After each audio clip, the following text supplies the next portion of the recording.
Hello, welcome to the stream. We're playing another game of 10th edition 40k.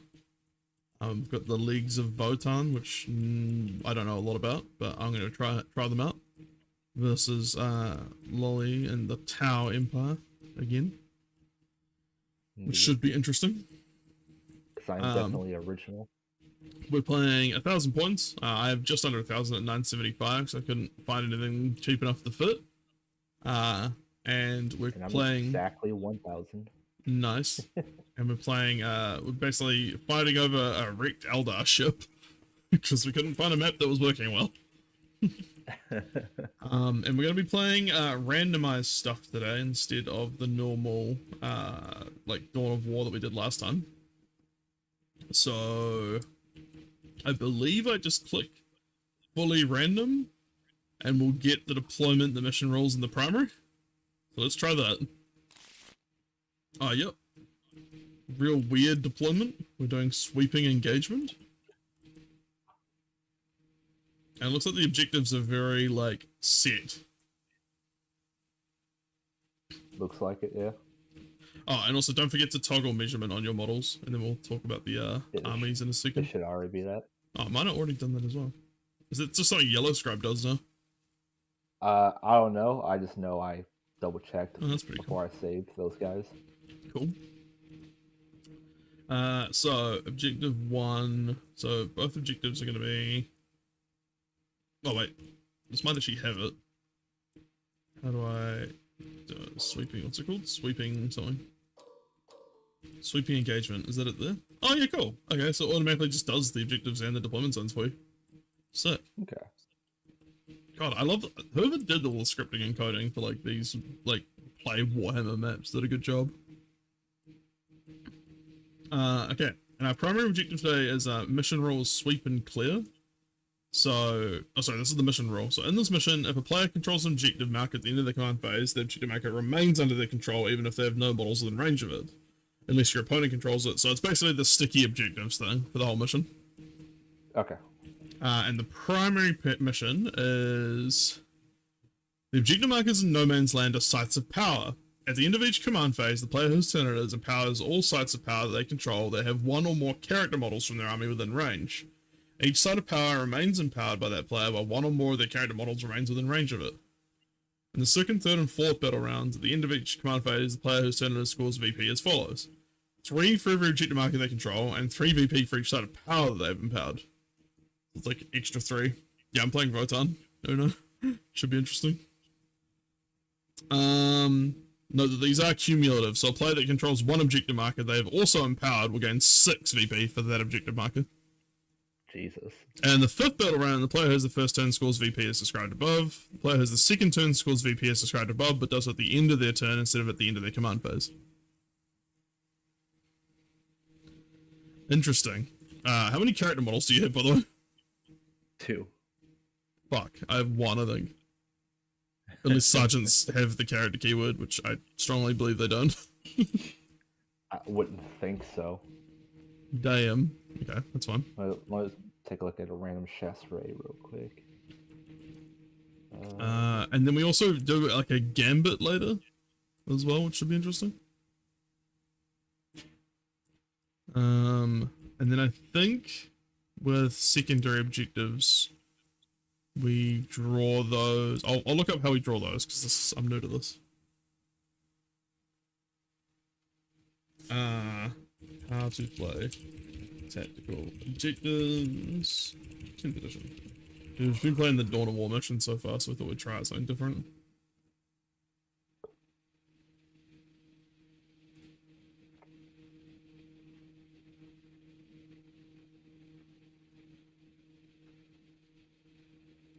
Okay, so every game you and your opponent both have identical decks, 16 different secondary missions. Draw 2 secondary missions at random. Okay. Players can score a maximum of 40 victory points from secondary missions. Fixed mission players can score 20 victory points, which are 2 individual, blah, blah, blah, blah. Oh, there's also the stratagem new orders at the end of your command phase where you can discard it and draw a new one. Oh, here we go. Actually, you might say here. Read mission.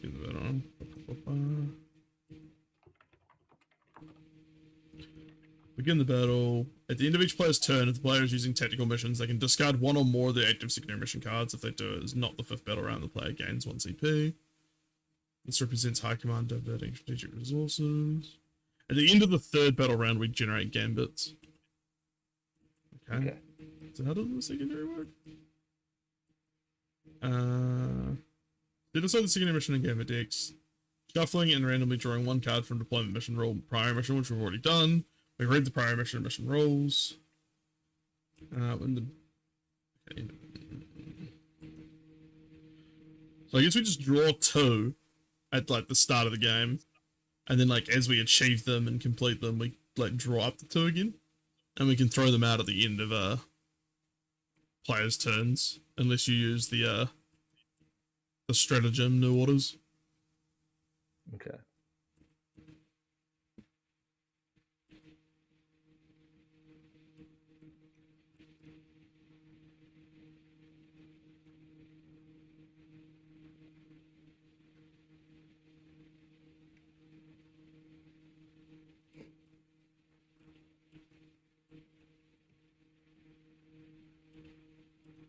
Oh no, it actually says here. Person face out, those tactical missions.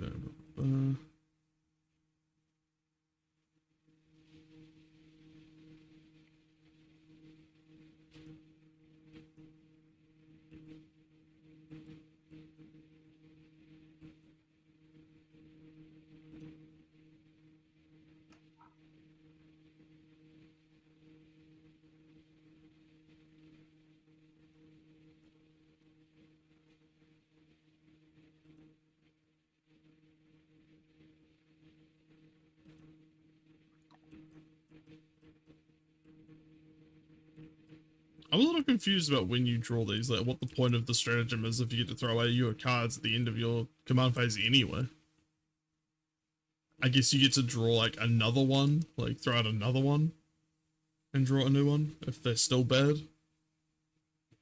I guess that's why it has like a purpose. So, real quick, I can't be the only one who thinks that these Hearth Guards look like StarCraft Marines. No, they really do. Like, the whole look of them is very similar.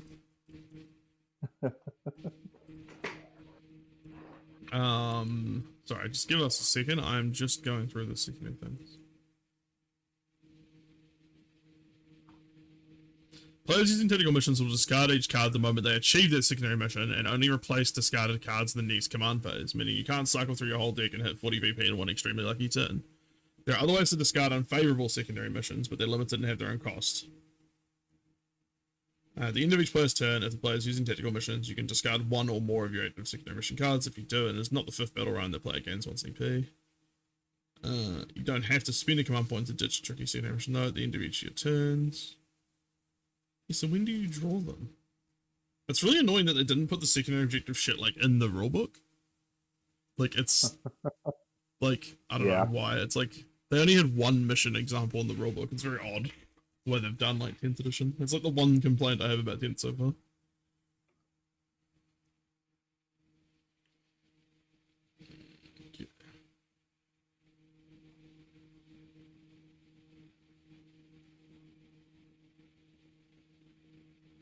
Start of each turn, you draw 2 secondaries from the full deck. At the end of a turn where you score points on the secondaries, discard it. At the end of the turn, you may discard 1 to gain a CP. Okay, one or more. Let's see, I got DM'd from an anonymous source, Unai, that starting return, you draw secondary objectives. Cool, okay. Makes sense.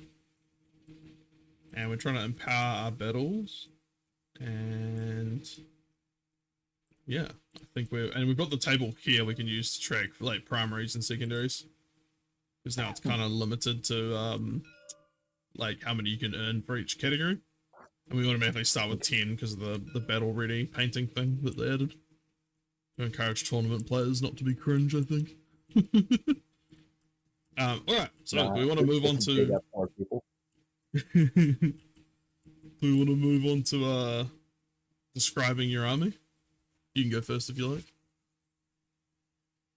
All right. After you then. No. He said if I like. Okay, I no, totally you are going first because I'm looking something up in the rules. All right. Well, I got an old army that I used last fight. Fuck. I was like, shit. I thought we were doing 2K, so I had a 2K army ready, but no, I just brought back one of my old 1K armies that I did last match. And did pretty decent, although it could be better. My warlord is long strike and is hammerhead. Oh, yep. Okay. Interesting. And I got 2 squads of crisis battle suits with various weapons. A squad of broadsides, a riptide, and because on she literally because I had 50 points left. Fair enough. 50 points exactly. All right, so you've got like, basically a battle suit armor like list. Interesting. Yeah, that would be cool. I am bringing the Leagues of Votann. I have Uthar the Destined as my warlord, and his little bodyguard of Einherjar Hearthguard in exosuits. And then I've got 2 squads of Hearthkin warriors and some Hirnkin pioneers, which are the funny like grab bikes. And then I have 2 Sagittars and a Hecaton land fortress, which is effectively going to be like this. They're going to be up in there, and then it's going to be like, yeah, the 2 squads up in there and up in there. So it's kind of like a mechanized Votann list, which should be interesting. You know, it's funny. I almost brought my mechanized Tau for this. It would have been funny. Yeah. Yeah, I basically made this army because I'd talked to someone at the store and basically I'd never played Votann or seen anyone play Votann. So I was more just like intrigued more than anything, and having a look at their rules, they're kind of fucky, which should be interesting. They have a grudge mechanic kind of like dwarves from like fantasy, but then they also have like really weird vehicle rules, which is kind of exciting. And they've got like stats that are mixed between like Space Marines and Guard, where like they've got a 4+ save, but they're toughness 5. And then they're slow like Terminator. Like they're movement 5. So they're chunky little fellas. Stubby little legs. And they get some pretty nasty guns, so that's cool. Should be interesting. Alright. So we have effectively mustered our armies. We've done the mission objective read. We've got the battlefield set up. So we roll off and the winner is the attacker and their opponent is the defender. So not that it matters because the board's pretty symmetrical, but I got a 4. Yeah, 2. Okay, so I am the attacker, which means I'm red, which is great because that's pretty convenient. So I think that's how it's demonstrated as the attacker. Yeah. Not that this rule set really has attacker and defender for this mission. We've got the battlefield, we've got the terrain, blah, blah, blah. So, declaring battle formations. And so, in the order stated below, both players now secretly note down, then reveal. So, we'll just reveal. Which of your leader units will start the battle attached. I'm going to attach Uthar the Destined to the Einherjar, because I believe he can. I will just check that while you're... Are you doing anything like that? No one's attached. Okay. I'm just checking he can. He can be attached to Einherjar Hearthguard, cool. And Handcare Warriors, so both my infantry squads basically he could be attached to, but I'll attach him to them. Cool. Then we do, which of your units will start the battle embarked within a transport? As I said, I'll embark all these 3 squads in their transports. Alright. So we'll call this Transport 1, Transport 2, Transport 3. Okay. So I'll move the units to the little slots over there. So what if you have 5 transports? I think you have to kill yourself in real life. That's the only option. I'm just going to put a note on the Sagittars that they're 2 and 3, like next to their name. Just so okay. we can yeah, do that easily. cool. Are you doing any transports? No. Anything starting the battle in reserves or strategic reserves? Yes. Alright. My crisis teams will be in will deep strike. Alright. I'm just gonna see if I've got the ability to do anything like that. I don't think I do. I have an interesting rule with the pioneers where they can go into strategic reserves from the edge of the board during the game and then come back on any edge. So I can kind of flank around and stuff, but they can't start in strategic reserves, interestingly. So just put in your deployment zone and then just go backwards. Yeah, I guess you could, and then you could just like turn up again. So, I mean that might unironically be like a bit of the plan. So we'll see. Should be interesting. Also, interesting rule. I believe all my vehicles have scouts apart from the big boy. So these have scouts, okay. These have scouts, and this does not. Which should be interesting. Cool. So we've done all our strategic reserves and transports. So we deploy our armies.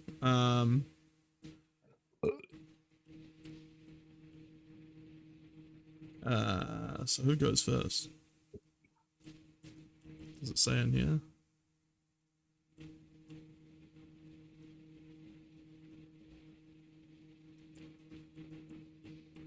No. Oh, each mission will tell you how to determine which player has the first turn. Should we just roll off then, I guess? Alright. Because if I go down to only war, it just says it's a clear battle formation deploy, starting with the attacker. So should I start, I guess? For deployment? And then I think we do a roll off again. I'll say that's what it says, and I guess so. Well, it does for the Dawn of War one, but it doesn't. Oh, actually, no. You know what? I should go over here to Leviathan Games. That will tell us how you do it. So, alternative starting at the remaining is starting with the defender. Okay, so actually, you go first. Okay.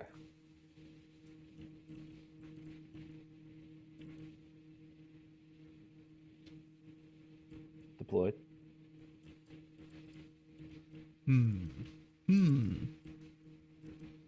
That being said, what's the extent of the ship's obscuring? Like, where's the cutoff from the obscuring? Remember, obscuring isn't really a thing anymore. Do you mean more like okay. what does it block? Like block line of sight. We'll say if you're behind the nose here, that would be like line of sight, and then if you're behind like the wing struts. But like if you're in the like underneath part, then that would still be like visible. Yeah. Okay. So would you say like the crater bits in these? Yeah, craters can be cover. Craters can be cover. Rocks block line of sight. Actually, maybe we should say like inside the rubble under the ship that can count as cover. Like if you're on that, if you're on those like patches of rubble underneath. If you think of it as like going to ground. But we'll treat it all like the low rubble in the rulebook. So like so all of it gives you benefit of cover, and we'll treat it like craters and rubble, which means models can be moved over the terrain feature, normal visibility rules apply, and every time a range attack is allocated, you get the benefit of cover. Okay. Alright, and is this meant to have an objective in the center, or is that just part of the map? Oh no, there is. Okay. Yeah, no, there's 5 objectives. There's 3 in no man's land and 1 in each of our deployment zones. So there's 1 right in the middle at the bottom there as well. As the 2 on the sides. I'm actually debating hard before I settle. Okay. Yeah, I don't mind you moving it just because we haven't like deployed anything else yet. Yeah, sorry if we're a little slow with some stuff. I've never done the secondary objective cards and still getting the hang of 10th anyway. This will be my 3rd game. Yeah. Okay, I'm satisfied. Cool. I'm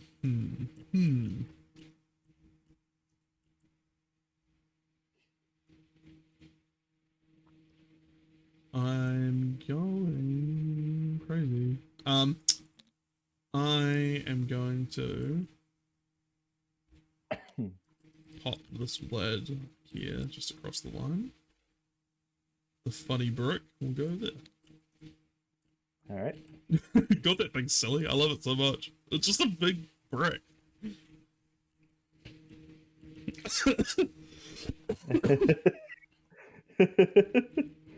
Why are you like this?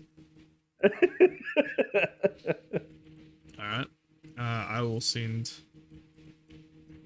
the other silly brick up. Here, in fact.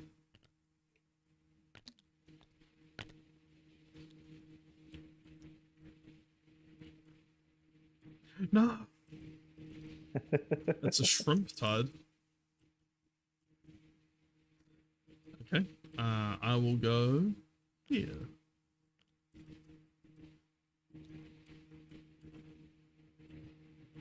I really like this, like, mix of, like, weird... Like, we're playing two... This is rare that we're playing two Xenos armies, technically. Because yeah. Votann does not count as Imperium. Which is interesting. You say rare, but majority of my matches are against other Xenos.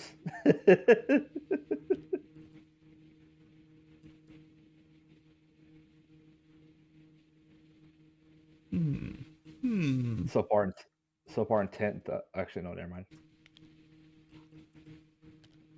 I was going to say so far in 10th all have been Xenos, but I remember Mechanicus.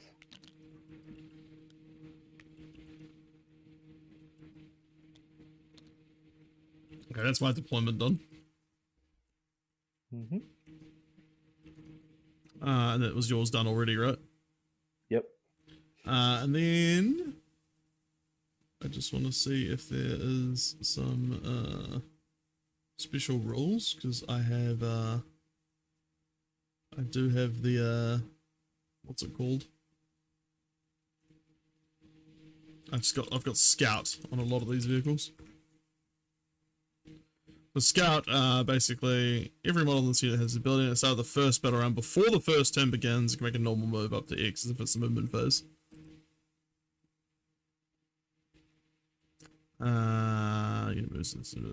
Must still be more than 9 inches horizontally from enemy models. Start of the first battle round before the first turn begins. Okay. So I guess we determine who's going first as our first before we do that. Okay, right. So we roll off and the winner takes the first turn. I got a 6. Yeah, no, you're first. Alright, so we'd play it first, and as long as I've got all this right. Resolve pre-battle rolls. Cool, so that'll be the, I assume that's the, both CPs are implemented. That will be the Scout thing. So, yep. Hecaton Land Fortress does not have Scout, but the funny little Sagittars do. Sagittars. They have Scout 6. So, this one will move... do I want to move that one, though, because of the objective? Okay, I placed that dumb. I should have just stayed there. So, objectives change at the command phase, right? I think it said. Controls objective marker at the end of their command phase, then it remains under their control. Okay, yeah, so I probably want to stay there, so that was silly placement. I should have put the motorbikes there. That's fine. I will go 6 with this lad for his Scout move. And I will go the Hankin Pioneers, or Hankin. Kian. I can go 9. So they're going to go zoom, zoom, zoom.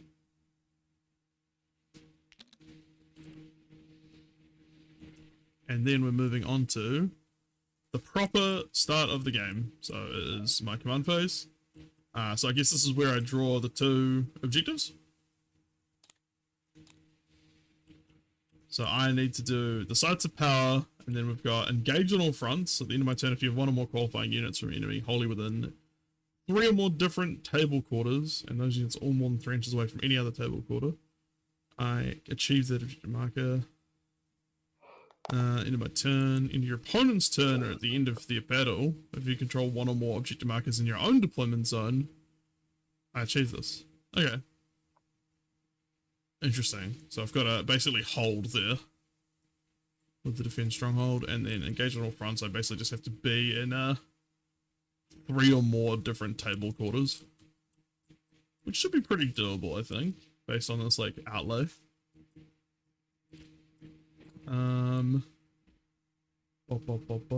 Any phase, 5 phase, character phase, 1 phase. Just having a look at stratagems and such.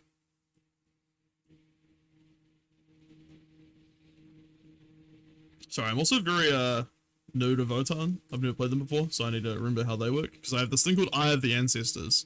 So my army factions leagues of Votann. Each time an enemy unit destroys a unit, that enemy unit gains a judgment token.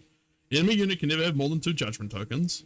And every time a model from my army with the ability makes an attack that targets a unit that has 1 or more judgment tokens, until the model's attacks have been resolved, I get add 1 to the hit roll first for 1 judgment token. And then now we've got a grudge to settle where I add 1 to the hit roll and add 1 to the win roll. I see. So I'm adding 2 to the hit rolls basically if you've got 2 judgment tokens and 1 to the win roll.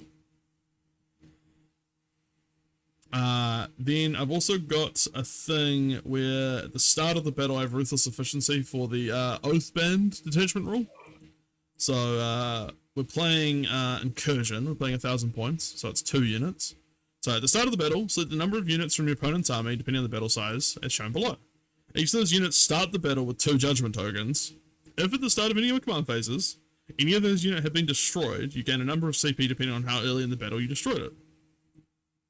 As shown on the right. So I basically have to like pick a couple of units and then try and nuke them ASAP.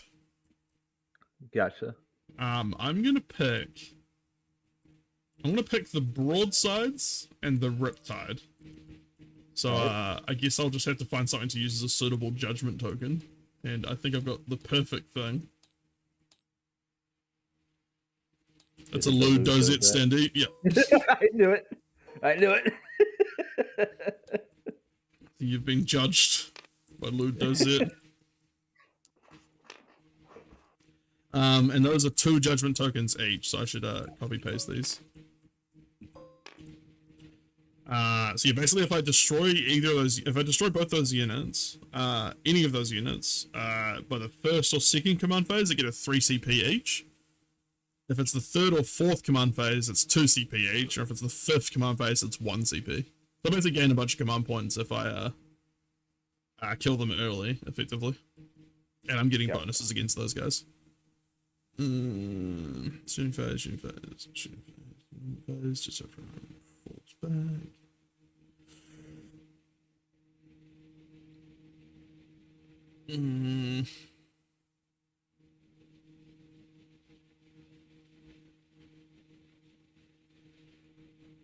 Bear with me.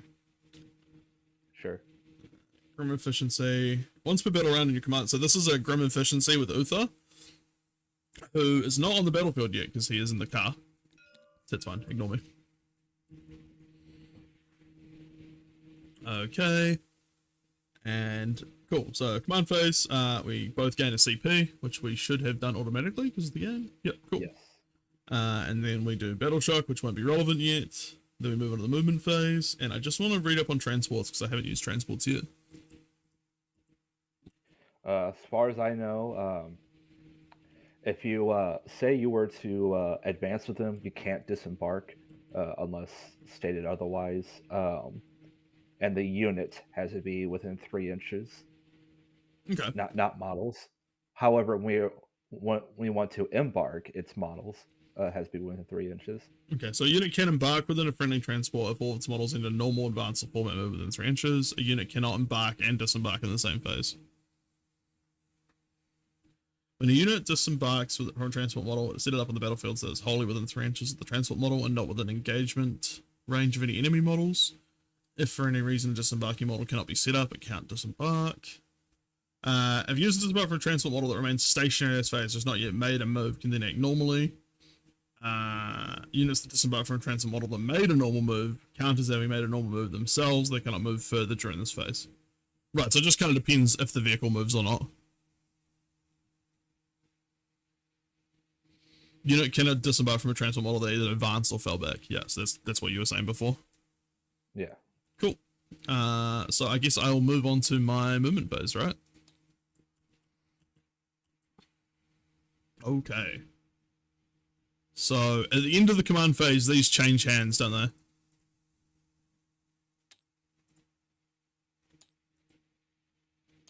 Like the objectives? I believe so. Yeah, because what does it say here? Sweep and clear. So if a player controls an objective marker at the end of the command phase, that objective marker remains under their control, even if no models are within range of it, unless the opponent controls it. So yeah, even if I move off. Hands on for me as well, or only when it's my turn? I think it's end of your command phase. Yeah, because what does it say? Player controls an objective marker at the end of their command phase. Yeah, so it'd still be neutral until the end of your phase. Okay. Okay, so funny little cars. Let's go. So first we'll do the Hernkin Pioneers. These guys can move 12, and I think I'll just go like this. Yeah, am I out of engagement range? Just. Hello. And then the Sagittars can move 12 as well. Just their funny little cars. Fast little buggers. Yeah. Not fast enough to not slip under the fucking Eldar ship, apparently. Zoom. And this one will go. I should back. Yeah, I'll back these guys up, I think. So we'll go like there. Zoom. I love these things. These things are so goofy looking. And it's a really good it's a good map for them because it looks a little bit like the moon surface, so it makes me think of like moon buggies. Or the dumb little cars from like Elite Dangerous. Yeah. Alright, and the Hecaton Land Fortress, I believe, is a little bit slower at 10 inches. It's still pretty fast.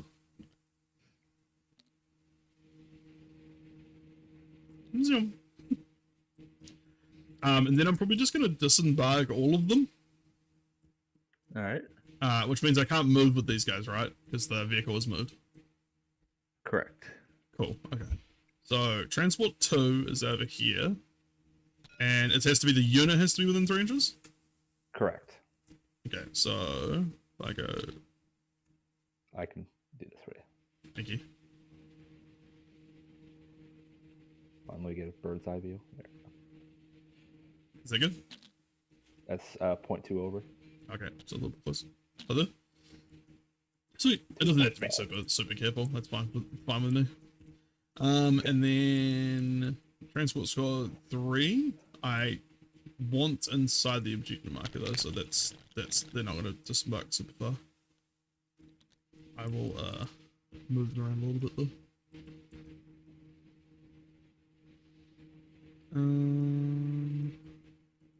Yeah, I might just put these guys like on this side. Oh god. Oh god. Oh god. Okay. Well, where did they go? Is it this one? Yeah. Yeah. I think it was like in the objective, but like back a little bit, like there. Why? Okay, this might have been a mistake. I'm sorry. I'm trying to hold right. If you hold right click. I am. It was still flying up to the top when I let go of it. Just let go of left while holding right still. Yeah. Fucking hell. And I'll just... Oh my god. I fucking hate this game sometimes. This is one thing that I do like about physical games, you don't have to contend with TTS being done. I just want to rotate this boy. There you go. And I just want to have line of sight with this guy as well. But it's, I mean, the unit has line of sight anyway, but I just want it to look thematic, you know? I want the little dwarves to be in the deep. There we go. And then this one should hopefully be easy because I'm not in the shadow of the fucking Eldar ship.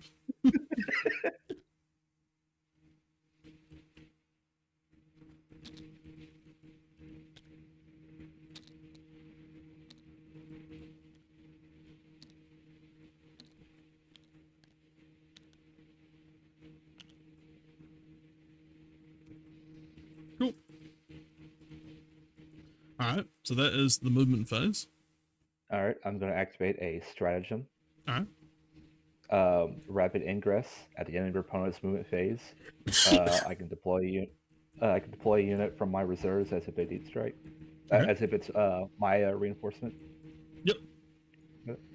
So.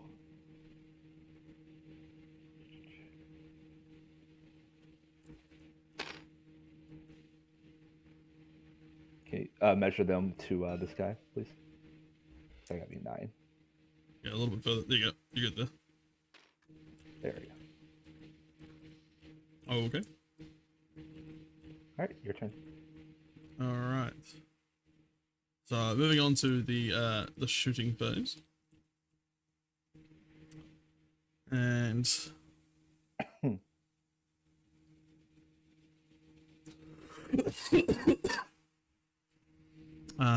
I'm gonna choose Ancestral Sentence for 1 CP on the unit of Hankin Pioneers. So it's my shooting phase. I target 1 Leagues of Votann unit from my army. Till the end of this phase, each time a model in this unit makes a ranged attack, that ranged attack has the Sustained Hits 1 ability, and each time a model in the unit makes a ranged attack that attacks the unit has 1 or more Judgment tokens, that attack has Sustained Hits 2 instead. So because I'm probably going to target the Riptide, they'll have Sustained Hits 2. Okay. Probably or will? Ah! And then Uthar the Destined, just so you know, as his one of his character abilities, he can once per turn he can change 1 hit roll or 1 rune roll to a 6. And every time you allocate an attack to him, I change the damage characteristic to 1. Jesus. And do you mind if I do this retroactively? I don't know if you will or not, but once per battle round in my command phase, I can select 1 model from my army with this ability, and then select 1 enemy unit that is visible to that model. That enemy unit gains a Judgment token. If I do it retroactively, I won't target these guys because they came in later.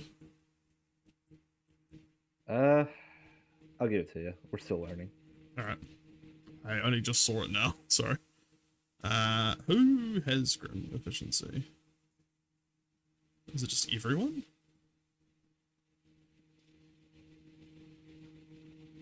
Or is it just him?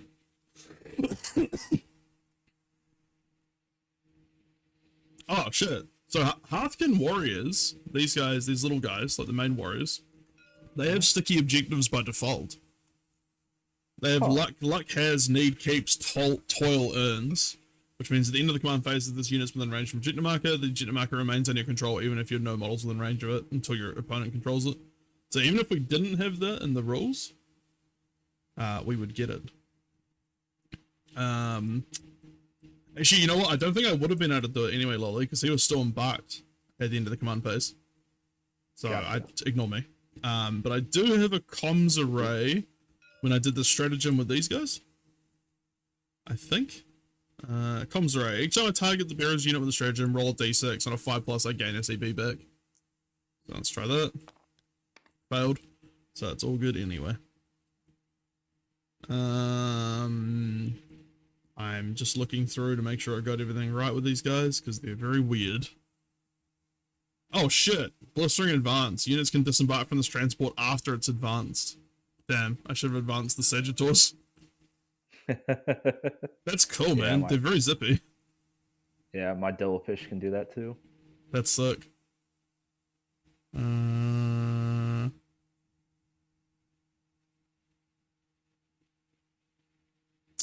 Oh, I fucked up. I fucked up real bad. This whole game's fucked. We might just have to play through it. I'm sorry. What happened? I forgot how I was meant to organize this. So, these can't carry 10, but these have a really weird combat squad rule, kind of like old Space Marines, where they can split into 2 squads of 5.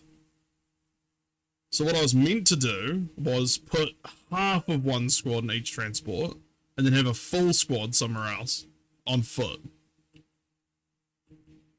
I see. And I completely forgot that strategy. So I don't know if we want to just continue with that, knowing that now, or if you want me to roll back some stuff and we just go back in reverse a little bit. a whole bunch of shit scuffed. Yeah, Votann are fucking weird, and I'm really unused to using them. So,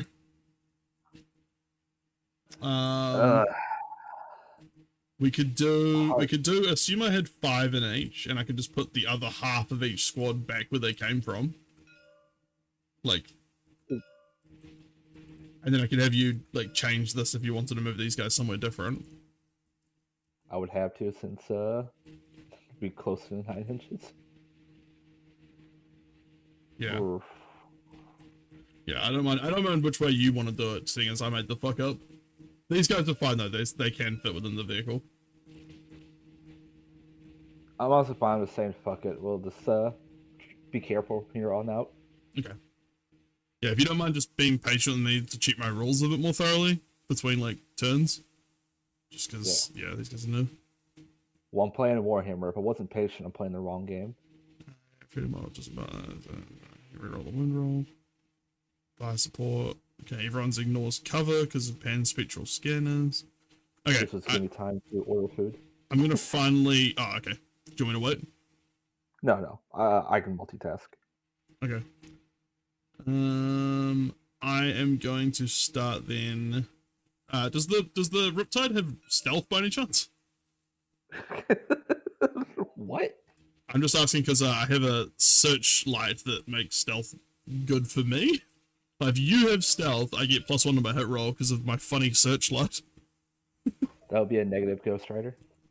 Alright. Comms ray I've already used. Pan-spectral scanners, these guys ignore cover, but he's in the open anyway. I use the stratagem on them. And then, what do these guys have? Because they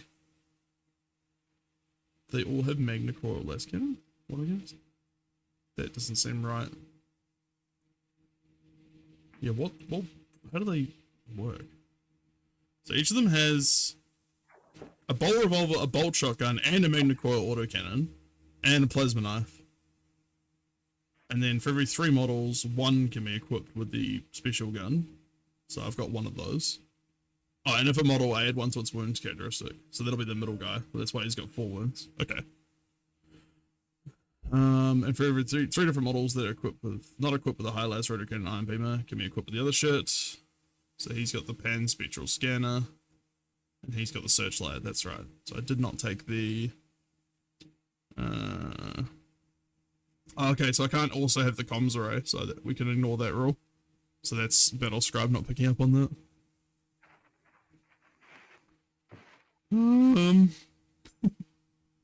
Alright. So, with shooting, do you get to shoot everything you have now in 10th? I can't remember. It's either.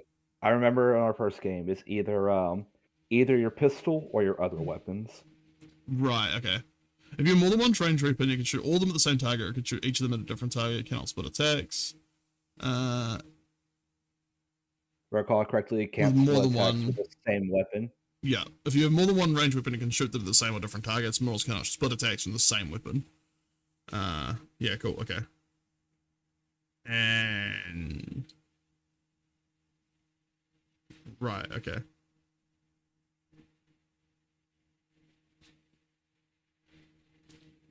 So, these things are quite goofy, and they have a lot of fucking shots, apart from the pistol, which I won't be using. And then I have sustained hits 2 against the Riptide. Which, would that ignore the existing sustained hits rules they have? If they already have sustained hits?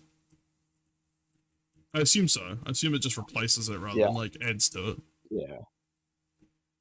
I would assume so, because rules I got is, yeah, because for example, yeah. if, on Battle Round 3, normally I get sustained hits 1, but if I'm targeting a, marked unit, it'd be sustained hits 2. Yeah, because this says that attack has the sustained hits 2 ability. It doesn't say you add sustained hits 2 to any existing rules or anything like that. So I think I got another anonymous tip, Unai, that you choose the better. Right, okay. So like having 2 sources of invuln, you choose the better. Because the ion beamer is it's like sustained hits D3, so 2 would be better, I think, just because like on average you probably roll like a 1 or a 2, and occasionally a 3. So like, would I just pick in that case? I guess. I guess. Yeah. And I've got 2 judgment markers. So I've got add 1 to my hit roll, add another 1 to the hit roll, and add 1 to the wound roll. So I think this is going to be relatively nasty, if you don't mind me being cruel. Don't worry, I'm used to it. Alright, I guess I'll start with the bolt shotguns. So it'll be 3 of them, so 6 attacks. Hitting on 4s normally, but it'll be 3s then 2s because of the grudge thing. So hitting on 2s. Cool, all hit. And then strength 5. I have toughness 9.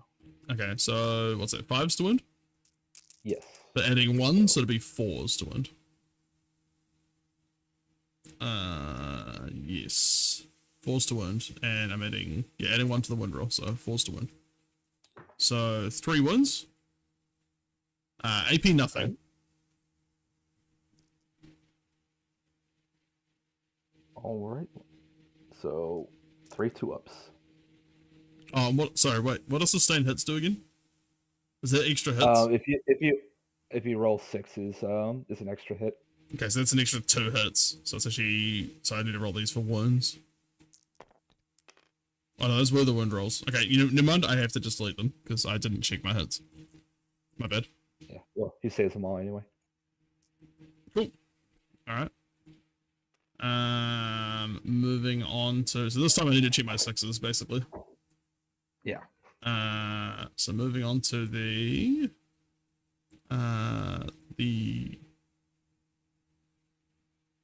Magna Coil autocannons. So 3 shots each, so it should be 9. Hitting on 4s normally, moving to 2s again, which is lucky. So those 2 would be sustained hits there, right? Those 2 6s?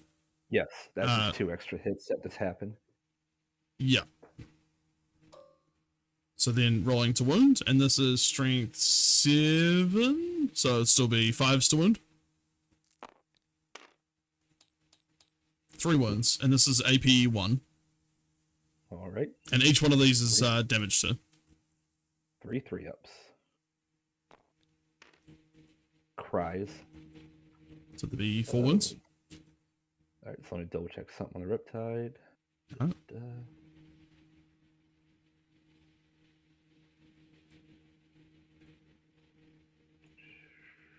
Okay. So he says 2 wounds each? Yep.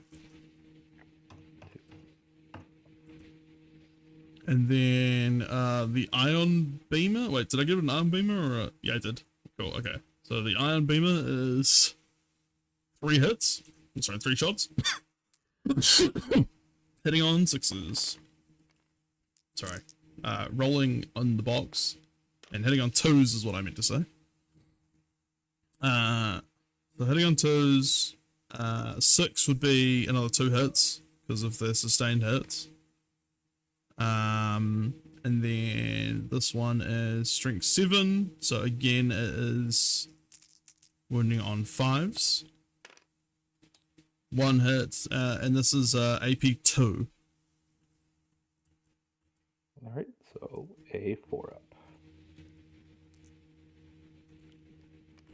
Makes it. Nice. And then let me just check my grudge roll to see if you lose these judgment tokens. No makes an attack target's unit has or more. Until that model's attacks have been resolved, apply the relevant bonus. Can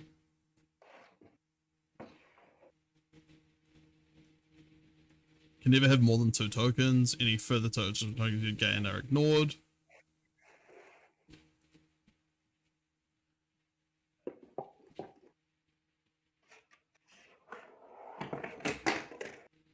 It just says until that model's attacks have been resolved, apply the relevant bonus, but it doesn't say anything about removing the judgment tokens after resolving the attack. Gotcha. So I'm guessing you just keep them. Because they are relevant, normally pretty hard to earn. Like, normally you have to destroy a unit of mine for me to apply a judgment token, so that makes kind of sense, I guess. I don't know. Okay. If you shoot now, you can't charge, can you? Unless you have an assault weapon, right? You can't charge if you advance. That's right. Okay. Unless specified.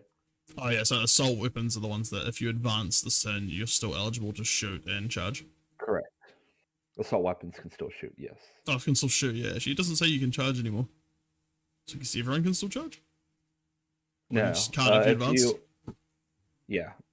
Unless you have a rule, unless that unit has a rule that says otherwise, you normally cannot charge if you've advanced. Same with shooting, unless that weapon has assault tag. Okay. Alright, so moving on to, I'm going to move on to the funny little Sagittal shooting unit over here. That being said, I don't think the ion beamer was able to hit then, because these guys advanced, didn't they? No, I just moved like normal. Oh, okay. Okay, you're checking for future shit. Yeah, I was more just reading for future stuff, like Okay. them Yeah. charging basically. Yeah, as you were. Sagittal. Okay, so this thing has armored wheels, and it's got a high-lows beam cannon, twin bolt cannons, and you can replace it with different guns. But I think I just keep beam cannons on my Sagittals. I did. Okay, so I'm gonna aim all of that at your Riptide, unless they are out of range. So let me just check the range.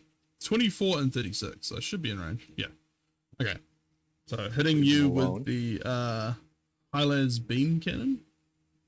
And this also has Eye of the Ancestors and Ruthless Efficiency, so I still get the bonus of you being judged.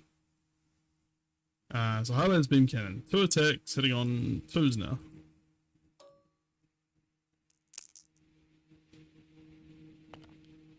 Both hit. Don't do anything special because I don't have the sustained hits thing. That's just for this squad. I didn't roll any 6s anyway. Okay, that normally has sustained hits D3. Both of these are strength 12, so wounding on a 3. One did not succeed. So it's AP 3. AP 3, alright, 4 up because invuln save. Nice. Don't save it. Damn it. Makes it. Alright, moving on to the twin bolt cannon. So these are 3 attacks each. They both have sustained hits, and they 1 and twin linked, which is re-rolling the wound roll. Am I right? Or is it hit roll? Wound roll. Okay. And is it just once, or is it re-rolling? Twin linked, re-roll the wound roll. Just re-rolling. Okay. Cool. Yeah.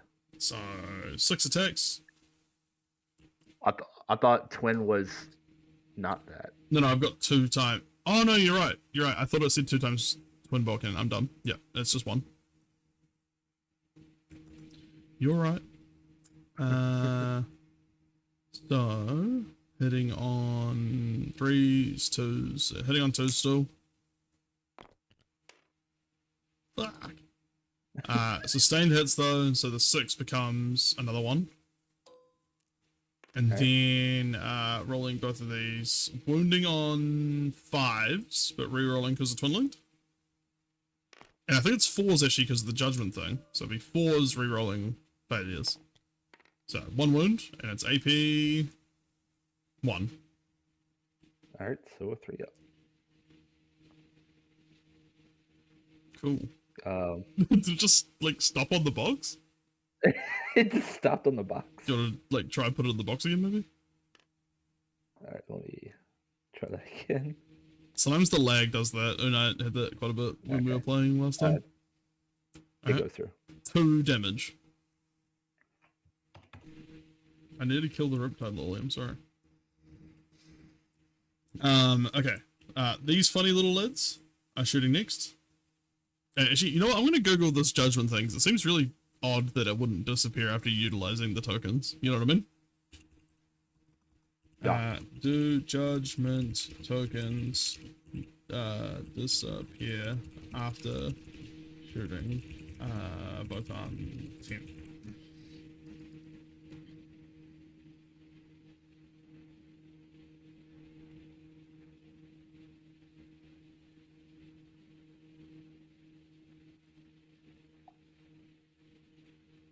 What happens to giant attached?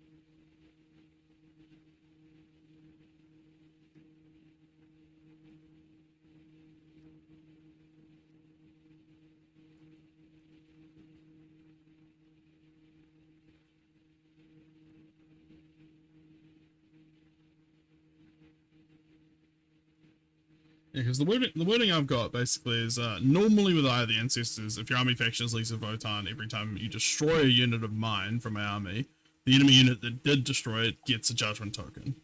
You can't have more than 2, blah blah blah. But then my detachment rule, Ruthless Efficiency, I give you 2 judgment tokens at the start of the game. And then there's no wording in Eye of the Ancestors about how they disappear. So it just says, each time a model from that army with this ability makes an attack that targets a unit that has 1 or more judgment tokens, until that model's attacks have been resolved, apply the relevant bonus from the table below to that attack. But then it doesn't say remove the tokens or anything after you've done those models' attacks. So like, I lose the buff after I've stopped applying attacks. But then when I make another attack, would the token still be applicable the next time? Shrug. I might check Wikipedia as well, just see if they've got anything on there. But I'm reading the index from the website, like, yeah, I've got the relevant rules up. And I'm very confused. Oh, if an enemy unit embarked within a transport destroys a Votann unit, does an embarked unit get an adjustment token? No.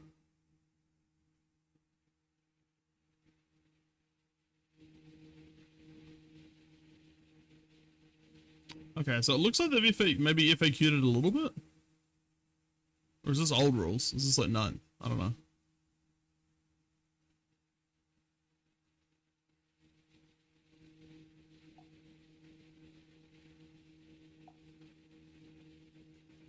I'm really glad I picked this really complex army that I don't know anything about. Sorry, Lily. Because the Wikipedia says 3. Look at it. Okay, it's 9th edition. That's why Wikipedia is not up to date for 10th. Never mind.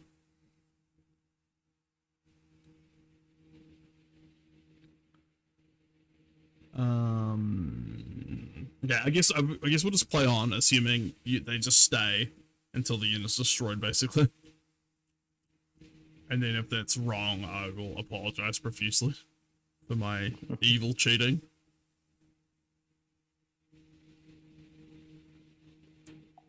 Yeah, fuck it. We'll just assume I'm evil later. Okay. I have this funny squad here, and everyone is basically 18 inches of range, apart from the guy with the funny railgun, who is also 18 inches. It's a short railgun. Never mind. They are dwarves, so I shouldn't have expected anything differently. And the high-las auto rifle's 24. Okay. So, am I in range of this thing? Not really. Am I in range of the crisis suits? Kind of. And I can't split fire across weapons, can I? Yeah, it's gotta be one weapon goes to one, and if you want to split, it has to be a different weapon to go to a different unit. Yeah, I think the Magna railgun is unfortunately just out of range of everything. So that's not going to shoot. The high-las gun, high-las auto rifle. I maybe will put into this squad, the crisis team. Alright. So, actually, you know what? No, I've got to kill that Riptide. That thing's going to be annoying later. So, did you do anything? 3 attacks hitting on 2s, and this has rapid fire, but I'm not in range, and assault. So, it doesn't apply either. So, 3 attacks hitting on 2s. Cool. and then it doesn't have sustained hits. So 6 does nothing, and then strength 6, so 5's to wound. So 4's to wound because of my judgment tokens. Okay.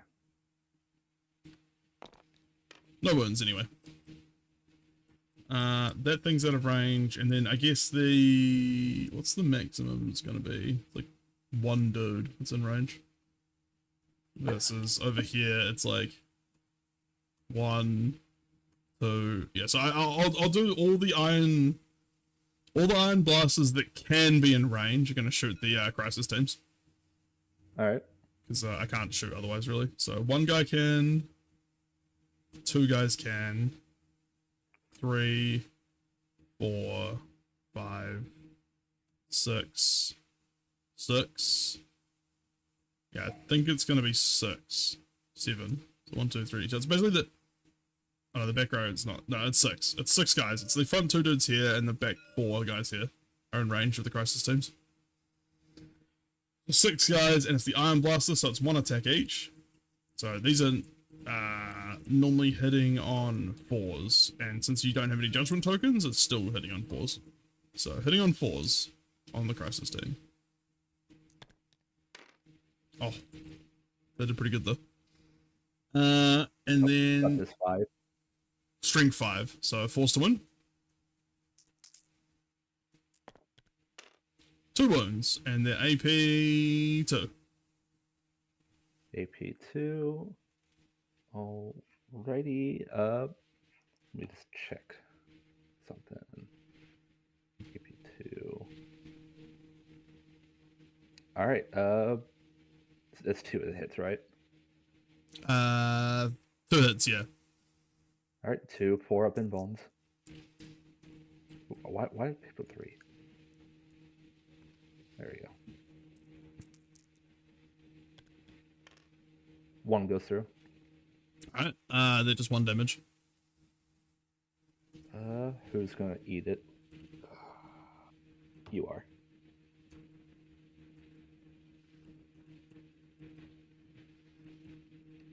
Alright. That's 1 squad. Yeah, and then the Sagittor, I think I already did as well, didn't I? With the beam cannon. Target the Riptide. Alright, so it should hopefully get a bit quicker now that I know what the fuck I'm doing with these armies. So Sagittor 3 is going to put both of its weapons into, I think long strike. Yeah. Yeah. So we'll start with the 2 high las beam cannon shots. So it's got sustained hits D3, and it's 2 attacks hitting on 4s. So I don't get the benefit of the judgment because the long strike does not have any judgment tokens. So hitting on 4s, both hit, and I got a 6, so that's a D3 extra hits, 2 extra hits, and then it's strength 6, I think. Oh, sorry, strength 12. So there'd be 3 to wound, toughness 10.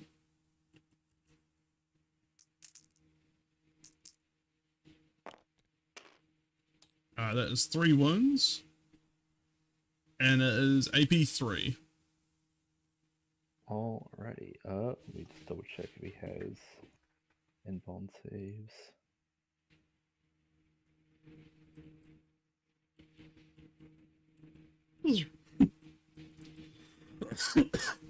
He does not. Okay. So you said it was AP3? AP 3 wounds. Yeah. Okay, so 3 6-ups. And these are each D6 damage, unfortunately. All hit. Oof. So 3 6-up. Oh, sorry, 3 D6 damage. Oh, that's 9, 10.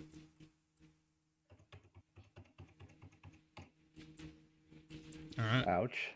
And well, I'm in my second profile. and I'm gonna get the squad next to the. Oh, sorry, I've still got to do the shooting. The twin bolt cannon. So 3 shots hitting on 4s. Go into long strike. And they didn't go in the box. 1 hit, but it's also sustained hits. 1. So I get one more hit.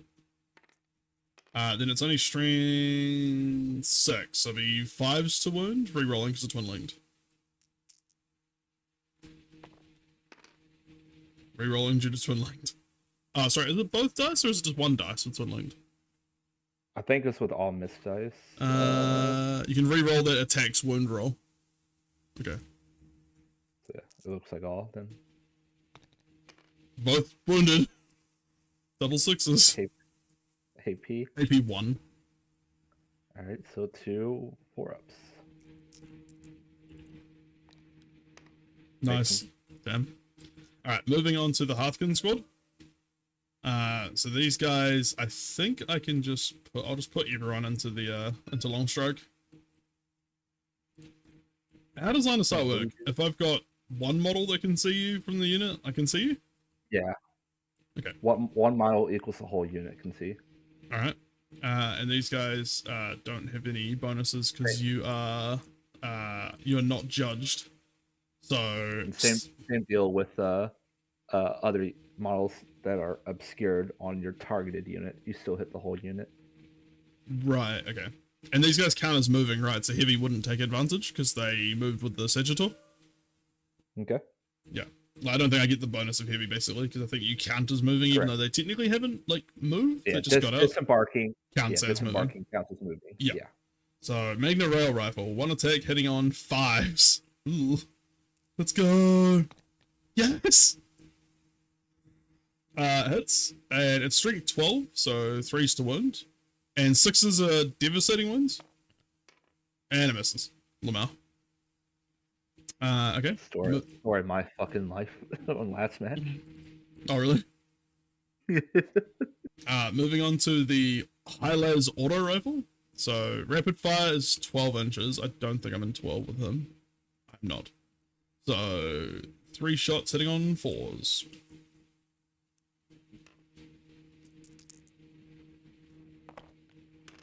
Two hits. And it's strength 6, so 5s to wound. Yeah, 5s to wound. No special bonuses. 1 wound, AP 1. AP 1? Let me just check. AP 1, yeah. 1 hit, AP 1. Alright, 4 up. Hits. 1 damage. And then the remaining guys, I think there's 8 guys with iron rifles, if I gave it to the Thane as well. No, he has an iron pistol. He does not get a rifle, apparently. I thought I gave them rifles in Battle Scribe, but according to Yellow Scribe, I didn't. That's fine. Fuck it. It says here, I've got iron pistols and close combat weapons, so that's what they've got. Alright. So, I don't think he's in range, actually. He is not.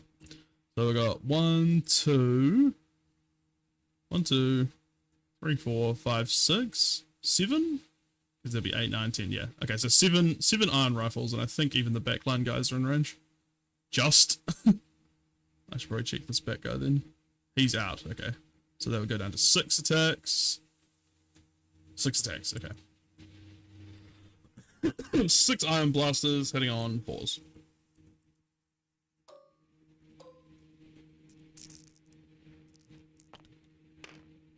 That is 3 hits. And their AP, I think they're strength 6. So, no, strength 5. Are you toughness 10? Yeah. Okay, so I need 6s to wound. No wounds. You're good. Why won't you die? Alright. Hecaton Land Fortress, I guess.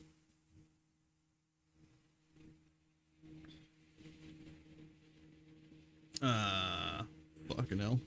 Why are these all so complicated? Okay.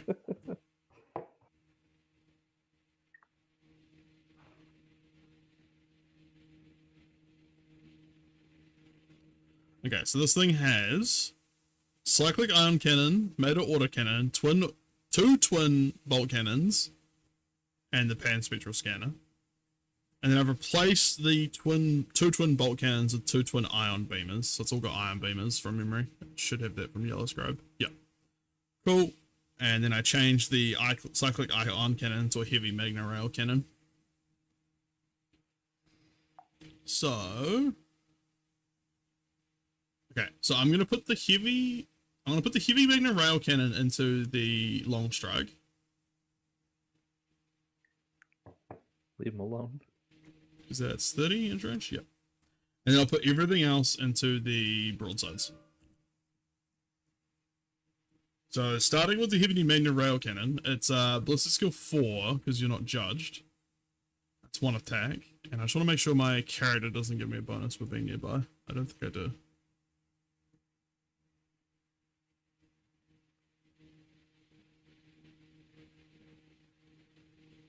Cool. Okay, yeah, it just says special ability. Never mind. I do have this thing called firing support, but I'm going to use it against the broadside, so we're not going to use that just yet. So, and I ignore cover, so yes, so we're just doing 1 shot. It's got devastating wounds and heavy, and I did move so I don't get the benefit of heavy. So, 1 attack. Hitting on a 4. Come on. Fuck. Never mind. Alright. Then the Maida autocannon against the broadsides. So 24 inch range and 6 attacks, hitting on 4s to 2s because of judgment tokens.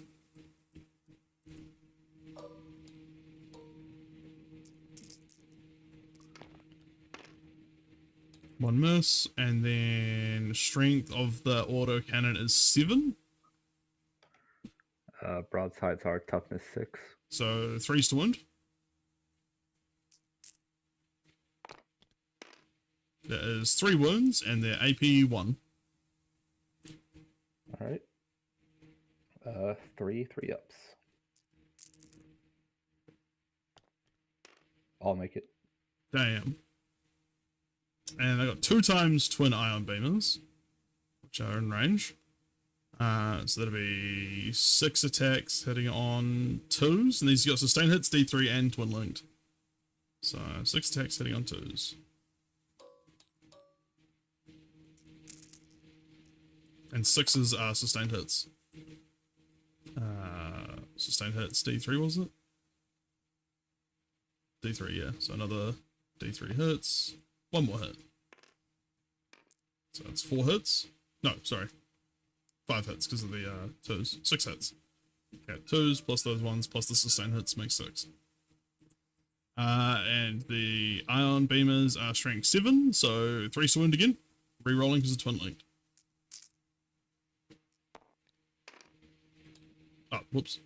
Rerolling because of twin linked. These 3. Okay, all wounded.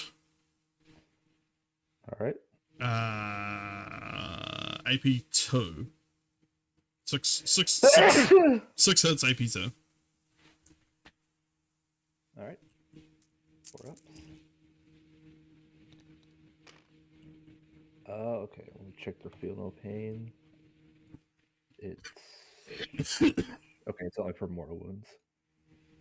Alright. So is that 3 that go through? Yep. They're just 1 damage each.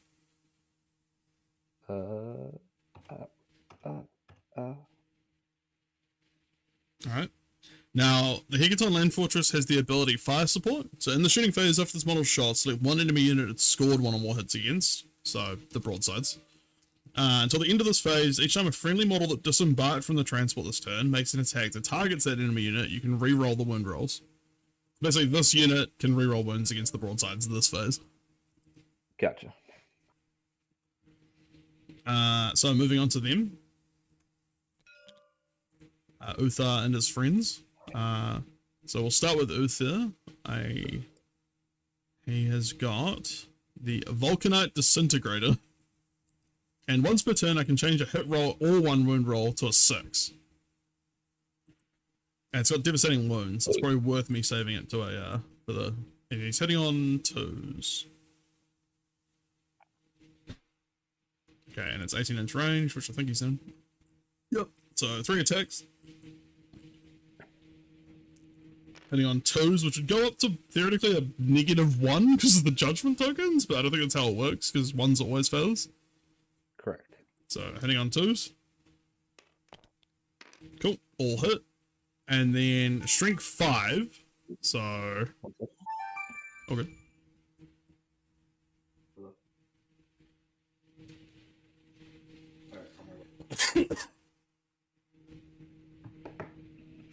Alright, sorry, bro.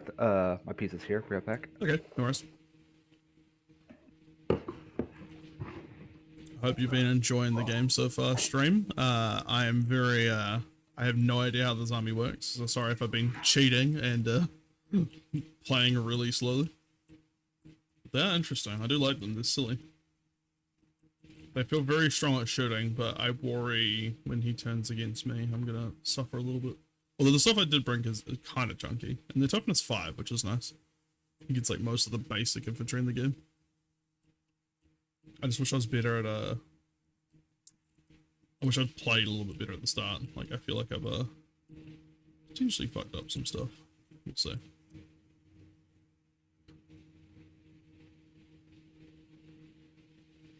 I think, if I'm not mistaken, I'm pretty sure command, like, objective control changes at the end of the command phase. Start of the battle, each objective marker. To control objective marker, move models in the range of it. Terminal level of control. What is that? Control objective marker at the end of any phase if the level of control over it's greater than their opponents. Ah, okay. So how does this work? If you control at the end of the command phase, then the objective marker remains under their control even if there are no models in range of it. Okay, so you gotta have it at the end of the command phase if you want it to be sticky, but then I have the sticky special rule anyway. At the end of the movement phase, they were here, so this objective marker would change. This one would change to lowly. This would end at end of any phase of the level of control over is greater than the opponents. So yeah, this would change to lolly as well. Then these ones would change to me.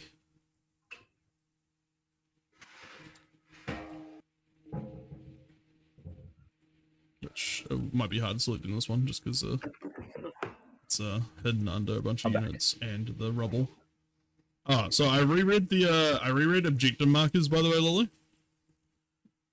Just in the rulebook, and it says player will control objective marker at the end of any phase if their level of control over it's greater than their opponents. So at the end of the command phase, they all should have changed over, and at the end of the movement phase, this would have changed over, this one would have changed over, and you would have taken that one. Okay. But to be sticky, we have to control it as per the primary mission rule. We have to control it at the end of the command phase if we want it to be sticky after we move off. The exception being units that have the rule that makes it sticky anyway. So I don't know. It's a little bit complicated. So I did my hit rolls, and now I was doing my 3 wound rolls. And the Vulcanite Disintegrator is only strength 5, so I'm wounding on 5s. Which would be 4s because of the judgment tokens. And I can still change 1 to a 6 because of Ancestral Fortune with Uther. Okay. So wounding on 4s, 6s are devastating, and I can make one a 6 anyway. Okay, so I'll make one of those a 6. So we'll say that one's a 6. So 3 wounds. So devastating wounds. How does that work? I think it just becomes mortals, doesn't it? And then I end like the turn, or like the combat. Saving throws cannot be made against critical wounds scored by this weapon, including invulnerable saves. No, I don't think it's devastating ones. That's what it says right here. In the rulebook, it says weapons of devastating wounds, critical wound inflicts a number of mortal wounds on the target equal to the damage characteristic of the weapon, and the attack sequence ends. Okay, so this sheet is wrong then. Or maybe the sheet's newer, because this is September 23rd data slate, where this is the old Leviathan rulebook I've got. So this might actually be errated. I think this might be newer, actually, looking at it. Because the Leviathan rulebook was definitely before September, I'm pretty sure. You would know more than me. We'll go with this, because we both have access to this. So no saving throw for that one, including invulnerables. So that one is a... How much damage does this do? Still includes Feel No Pains. I think Feel No Pains... No, Feel No Pains are separate, so you can still do Feel No Pain for that one. It's only 1 damage anyway. And then these two are AP... nothing. Okay, let me do the Feel No Pain one first. Sweet. Let me just check the value for his Feel No Pain.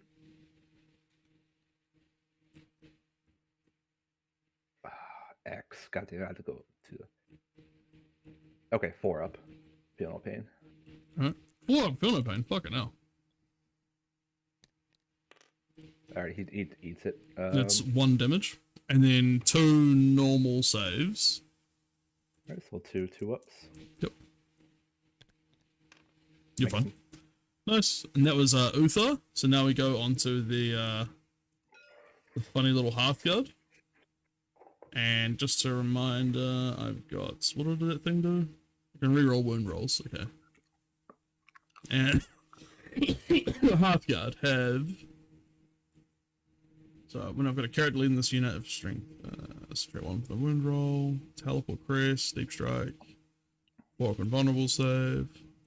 Cool. What did I give these guys? So they should all have Edakan, plasma guns, and grenade launchers from memory. Except the Hesea, who has... No, he's got the same as well. Okay, so I guess I'll start with all the plasma guns. So 5 attacks, hitting on 2s because of the judgment stuff.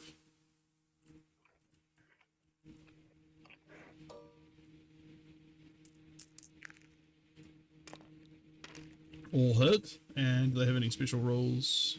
No. Strength 8, so wounding on 3s.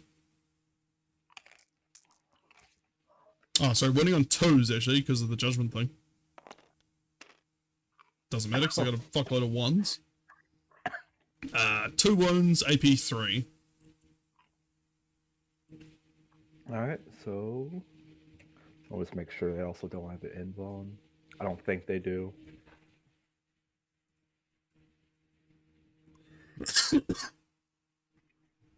No, they don't. Okay, so 2 5-ups.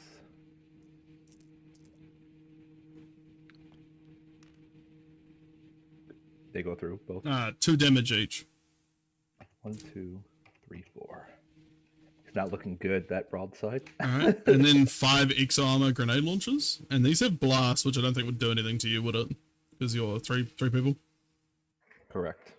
Alright, so 3 X armor grenade launchers, attack D6 each. So I'll just roll 5 dice for quantity of hits first. And that is, what's that, 21? Yep. So let's do 10, plus another 5, plus another 1.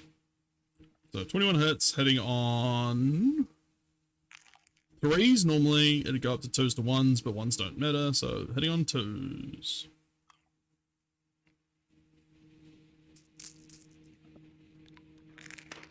Oh! But then it's only strength 4, so wounding on 5s, but I can reroll them? What does it say? Reroll the wound roll. Okay, yep. So, wounding on 5s, rerolling. Which is good, because there wasn't that many 5s.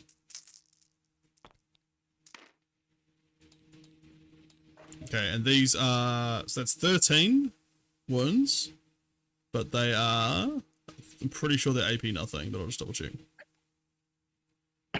AP nothing. 13, yeah. Yeah. Alright, so I literally cannot get a single one. All that guy does. Right. I see. Oh, well. Sorry, Chesvray. Alright. And then what? Just one more wound on the other guy? Yeah. Do you feel no pains though? Do you feel no pains? Like it's mortal wounds. Ah, okay, I see. Alright, I'm pretty sure that's literally all of my shooting. Alright. Can you still charge if you disembark, or is it just advancing?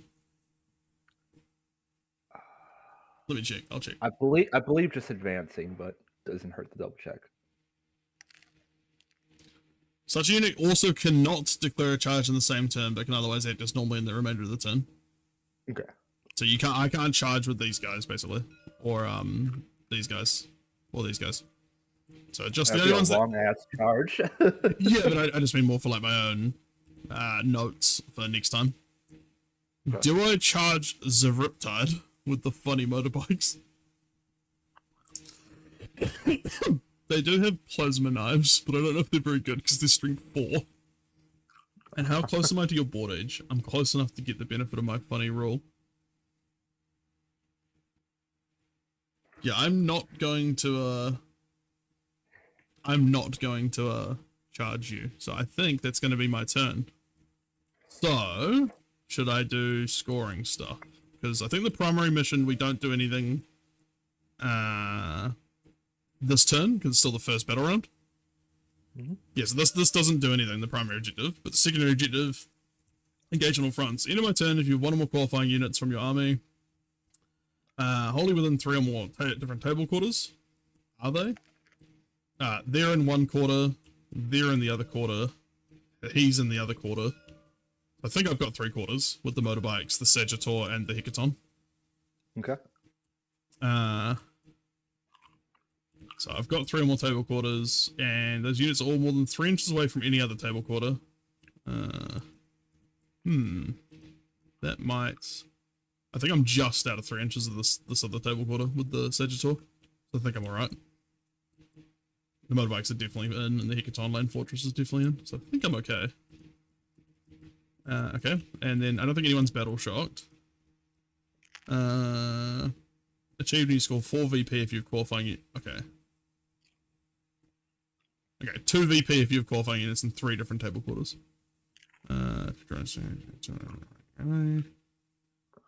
Using technical missions. Oh, if you're using technical missions, then when this secondary mission is achieved, you score an extra 1 VP. So I get 3 VP. So 2 for having 3 table quarters and 1 VP for the technical thing. So what did I say? It was 3, right? Yeah.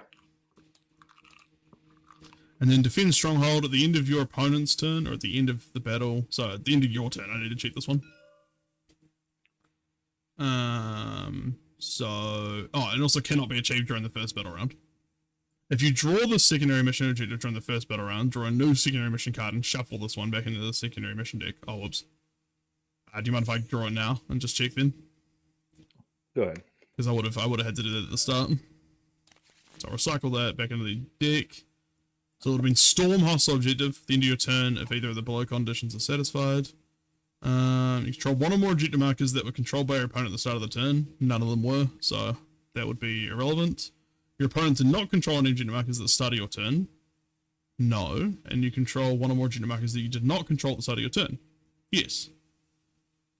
Oh, cannot be achieved during the first battle round. If your enemy draw the secondary during the first battle round, shuffle. Fuck's sakes. Okay. At the end of your turn, 2 or more units from your army are wholly within your opponent's deployment zone. I don't think they are. Because your deployment zone was like this corner to like here, right? Like mid-table? Let me get my measurement. My deployment zone was like...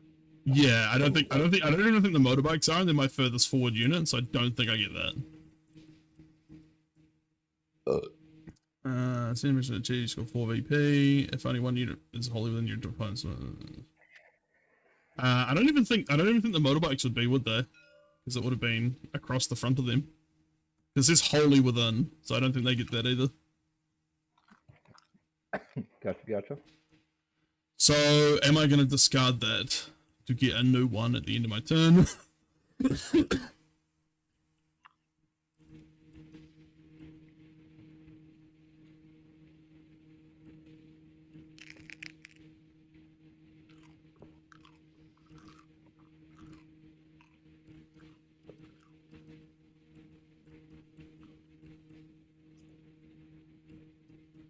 Yeah, so well, I can throw away a card and I would draw on a 1 next turn. Yeah, so I'll throw that away, I guess. And the primary objective is not happening yet, so I think it's just the 3 points from that first battle round. Charge phase is done, 5 phase is done, so I think that would pass to you, and we should both get a command point. So back to 1 each. All right, right now is where I would like draw a card, right? Yeah, like the start of the turn, basically. Okay. I think you can just click that little button there, the draw button, and you draw both. You draw 2.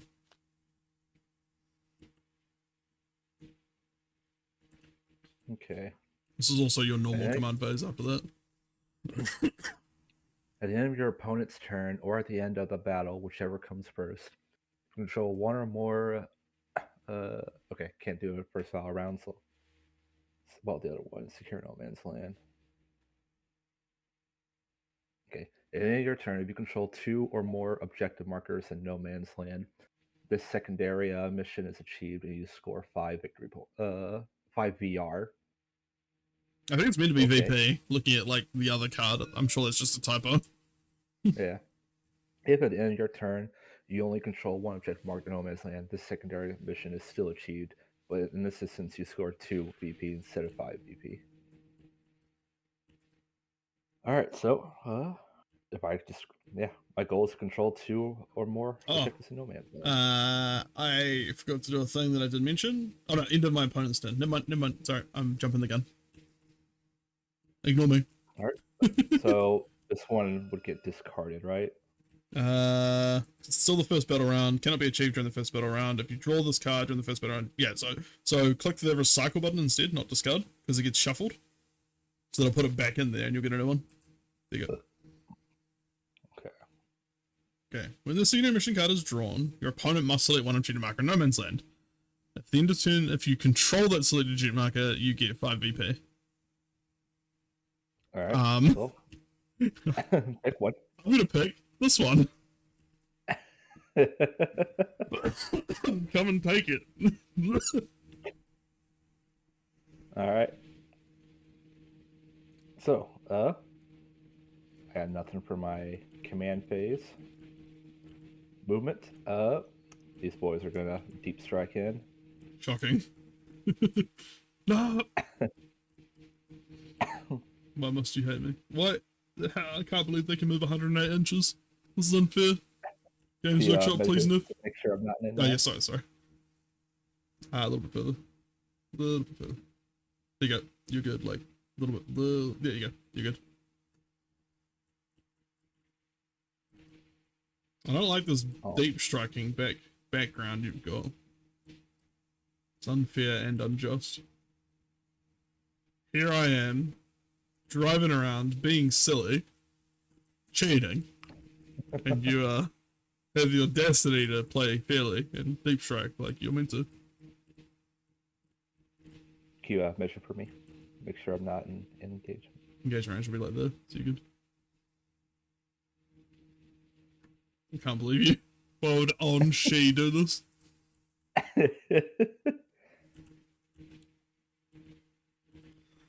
Alrighty,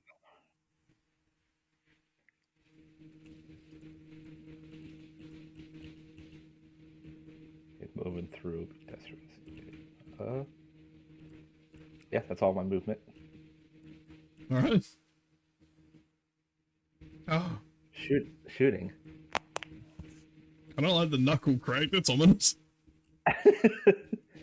Alrighty. So, first things first, some things to declare. This crisis team is going to be the observer unit. The broadside team is going to be the guided, right. And the land fortress is the target. Shocking. But why? Let's see. Okay. Onshi is going to be the observer. Okay. Long Strike is going to be the guided, and Sagittar is going to be target. Okay. Why do you hate my funny little cars? They're only just moon buggying around, shooting wildly. Alright. There's no more I can do legally. I mean, this one's mid jump, Lolly. I don't know if you saw that earlier, but yeah, I did. We'll do a Long Strike first. All right. So, of course, everything that's going to the Sagittar. So we'll start with the big bad boy first. He does. I'm pretty sure he has either the monster or vehicle keyword, the Sagittar. So I'm fairly certain I put that will, on. but I'll double check for you. Yes, vehicle keyword. All right. So that's a +1. He didn't move for heavy, so that's a +1. What is it? As lower profile, so that's a -1. So Threes? it's going to be it's going to be 3 up to hit Mhm. with his rail gun. And I reroll hit and wound rolls. Mm-hmm. So rerolling. God damn it. I'm gonna fucking Command point. yeah. Can you reroll more than once? Doesn't matter. I did one cheat, so you can do whatever you like. Once. Oh my fucking god. That's gotta be one of the worst Bring him back! Oh, that was not great rolling. I'm sorry for you. I wanted to see the funny card detonate, I'm not gonna lie, so, because, like, you had the fucking strength 20 weaponry, like, you had the gear for it. I'm shocked. Yeah, like, bonus hitting and rerolls, I did not think you would miss. Alright. Secret Missile, it's going to be a 3 up. Mm-hmm. Actually, no, it's going to be a 4 up, because there's only one thing giving it a bonus.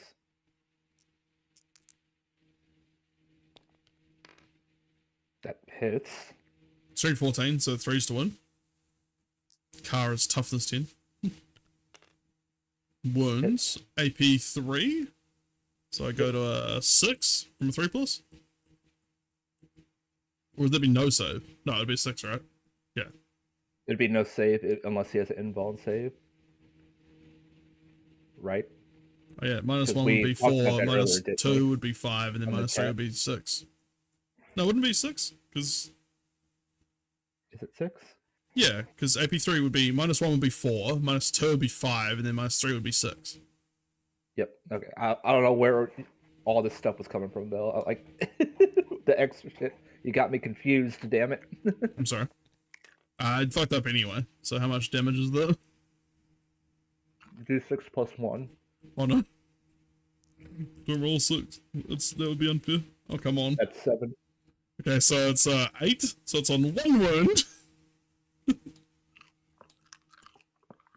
The funny car is suffering. Wait, why did it do 8? I'm in 1.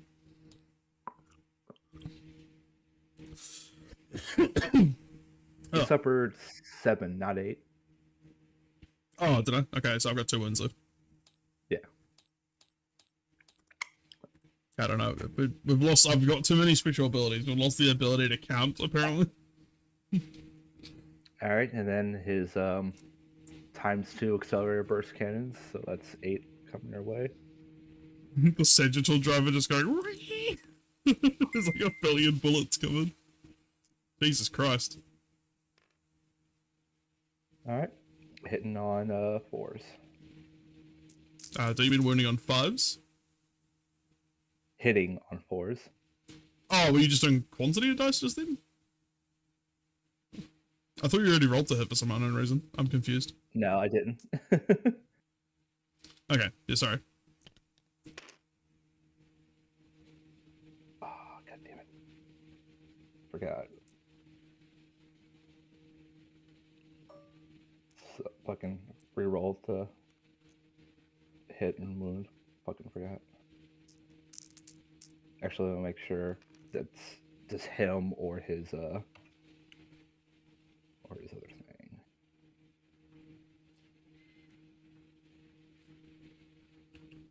Okay, yeah. It's for all his attacks. Alright. Nice. Wounding on 5s, strength 6, toughness 10. Alright. Rerolling, fails.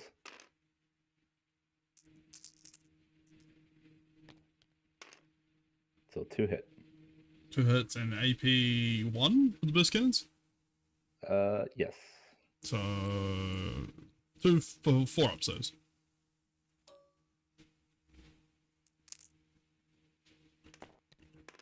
Failed one. Was that 1 damage? Yep, it's 1 damage. And now he's on 1 wound. Why must you hurt the funny car? All right.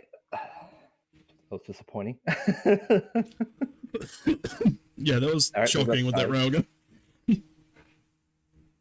All right, the Riptide, everything, let's go into the bikes. That's fair, honestly. All right, first the heavy burst cannon. So it's 12 attacks.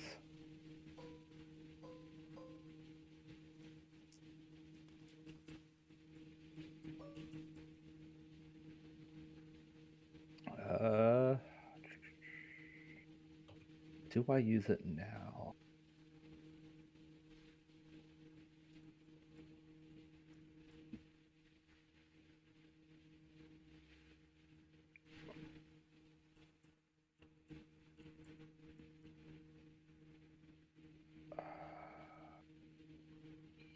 Yeah, I'm going to Nova charge my heavy burst cannon. It now has devastating wounds. Okay. Wait 1 second. Okay, so 1 second, I'm gonna pop something before you resolve your attacks called Void Armor.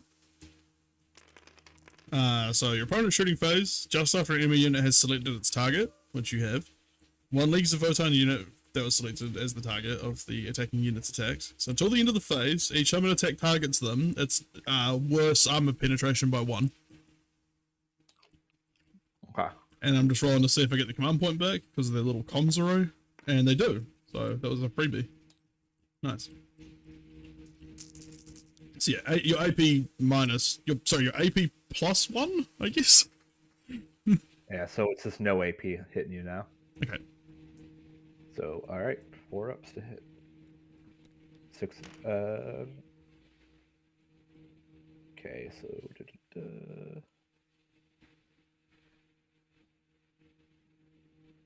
Actually, did I give him a certain upgrade? I should have checked before deleting.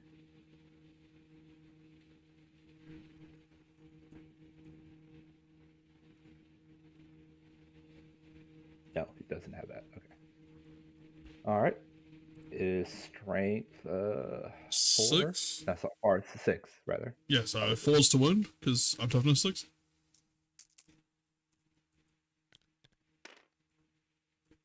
Damn, no devastating wounds. All right. So 3 wounds, AP nothing. No AP. All right. 2 damage for each fail. So 3 4-up saves. Come on, motorbikes.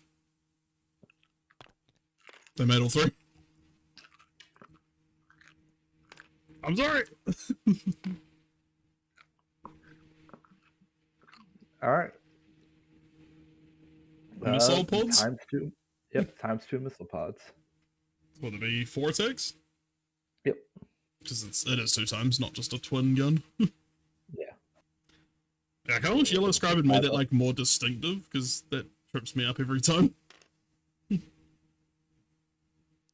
Wounding on 3s. Nope.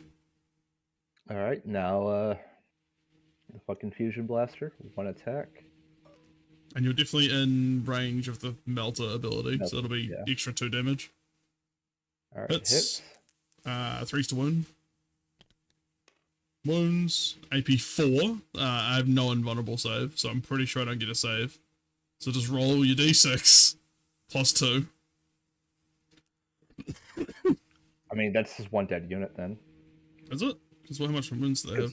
Because one damage, yeah. Lamau. That's the dead boy. Well, the Searchlight's pretty useless this game, so he can go.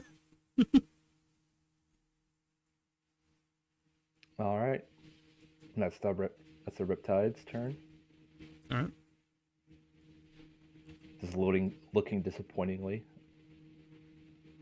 All right. The broadsides. They're gonna target everything on the land fortress. All right. So I'm gonna see if there's anything that's not in range. No, everything's in range. So we're gonna do the heavy rail rifles first. That's 4 attacks. They didn't move, so I'm looking for 2 ups.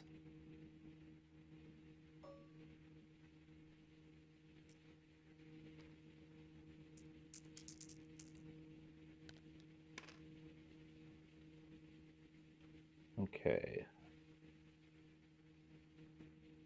Just making sure whether or not they have a thing that rerolls.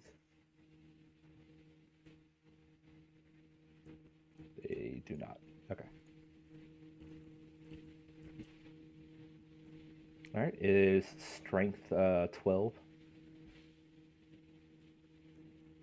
Okay. Toughness 12, so force to wound. Alright. This does have devastating wounds.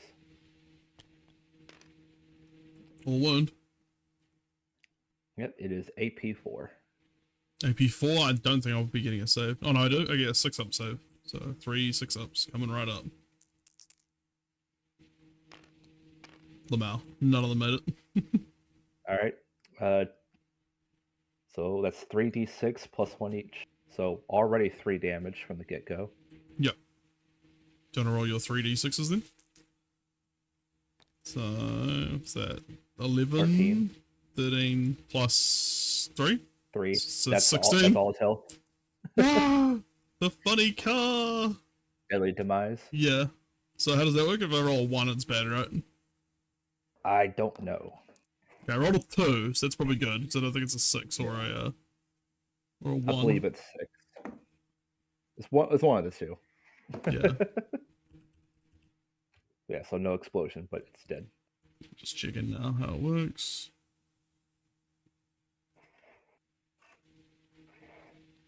Deadly demise. So it would have been... Yeah, okay, on a 6. Yeah. So, on a 6 it's bad, basically.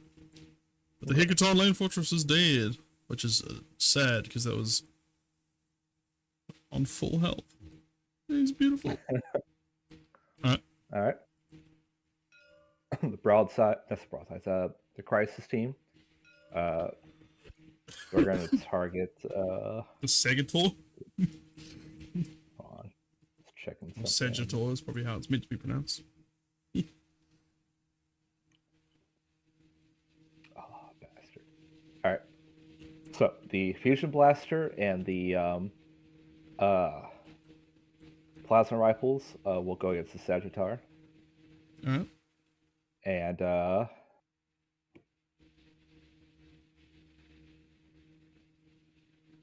everything else is going against the Hearthkin. Alright.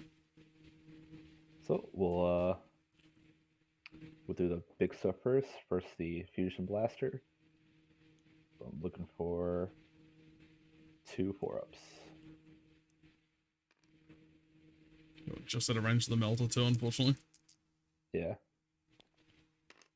1 hits. Strength 9, so you should be winning on a 5.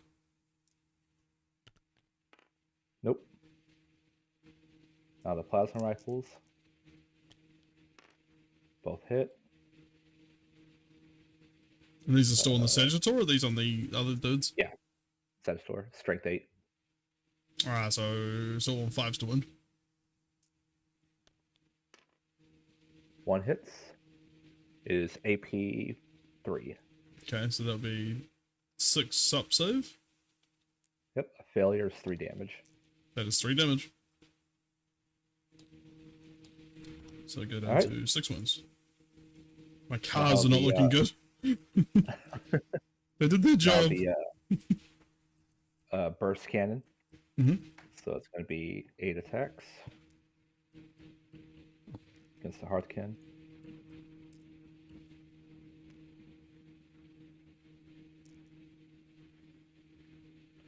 Looking for 4-ups.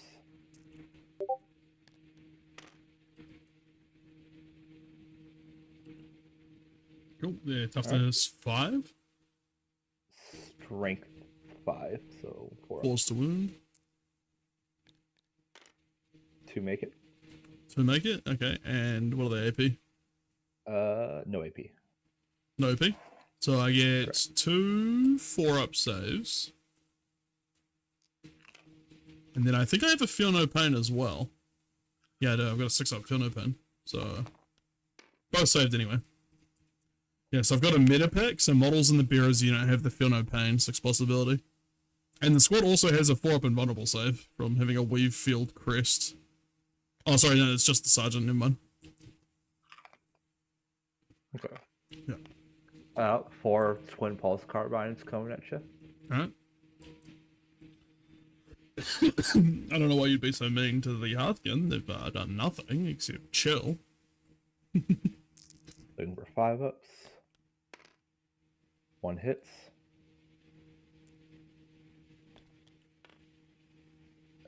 Believe it wounds.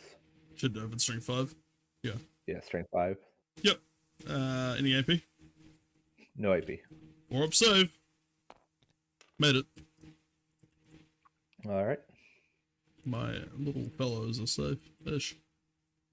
Now the other crisis team. Everything's gonna go to that squad over there. All right. So Uthar does give them the models in the unit have a 5+ invulnerable. Okay, everything but the fusion blaster because that's out of range. Okay. So I'm just gonna go ahead and do the burst cannons first. Cool. So it's 8 attacks.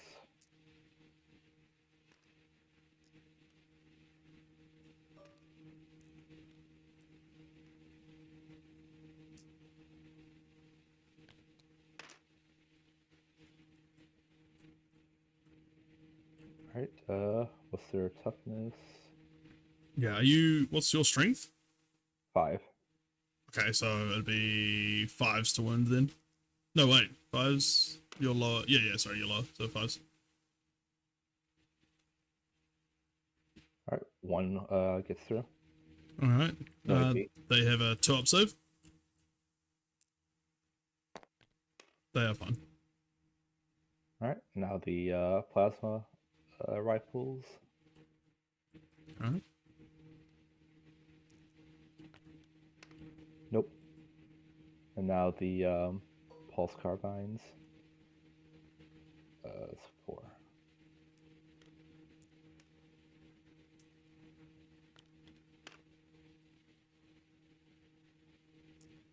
Fives to wound as well. And you can re-roll them because it's twin linked. That's right. So I think you should That was have, three, you I had 3, yeah.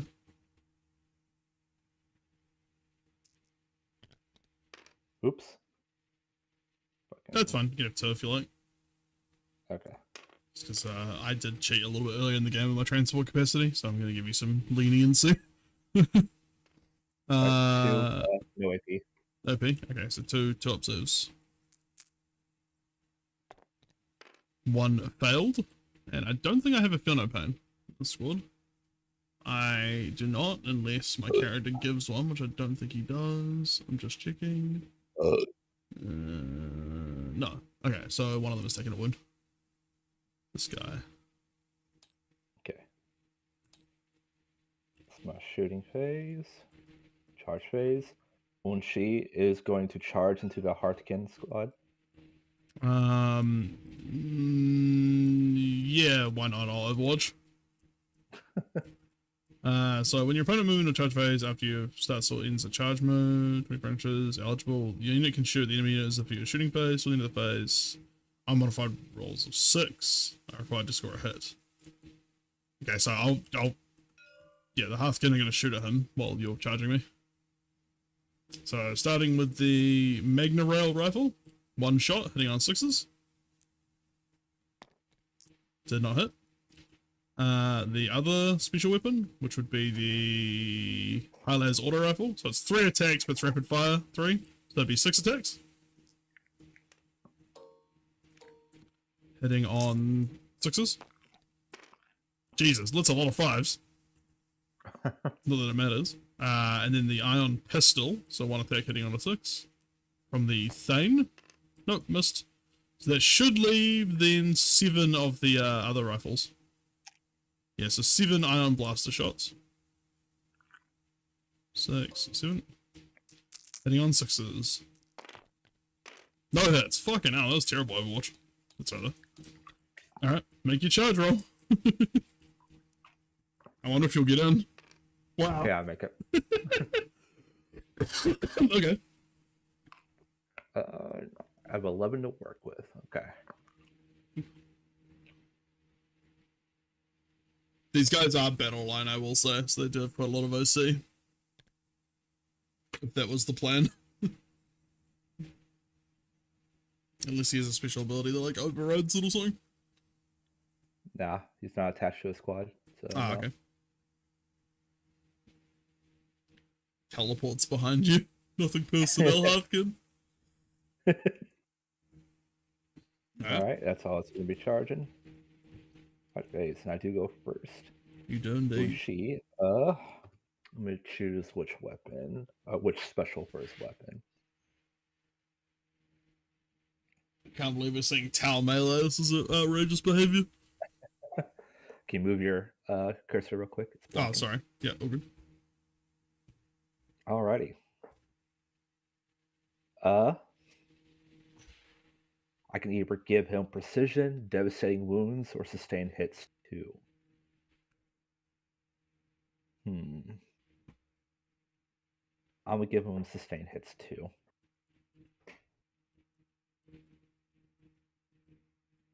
All right, so that is 6 attacks coming your way, 3 ups. All right.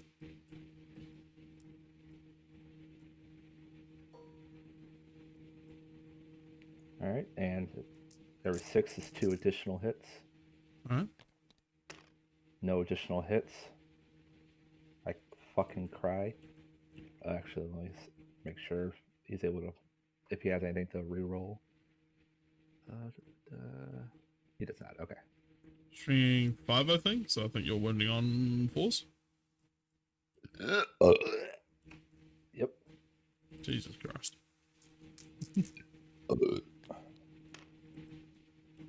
Fan-fucking-tastic. AP 1. Yep.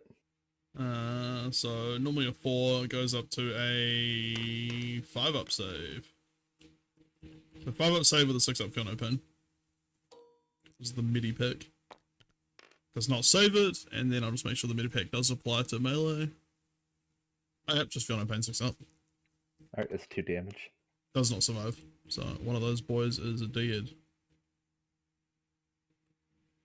Yeah. Then my fight phase, I'm assuming? Yep.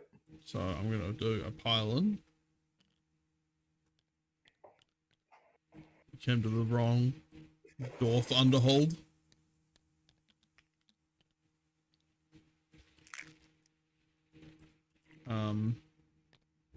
I'm a little bit scared of, I'm just moving my units slowly because I'm very scared of them clipping onto the top of the Eldar ship at this point. Yeah. As you can probably imagine, I'm a little bit concerned about that, like that. God damn it. I don't even know where he went, I'm so fucking zoomed in. There he is. So he would have gone over here. I'm pretty sure with everyone in, it's gonna be like everyone's in base contact basically. Wait, what the hell is he doing? He was on a crystal. I see. Well, I'm gonna try and pile in so everyone's in base to base contact with someone who's in base. Does that make sense? Base.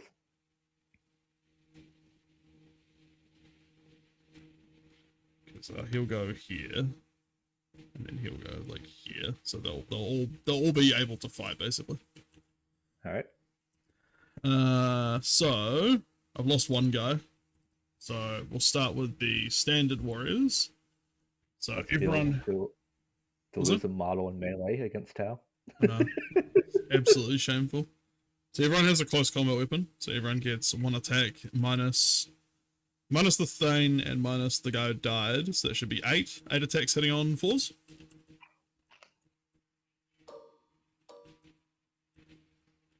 So 8 attacks hitting on 4s. And strength 4. Toughness 3. So wounding on 3s. No AP. 3 hits. Or 3 wounds, I mean. Alright, 3 5-up in bones.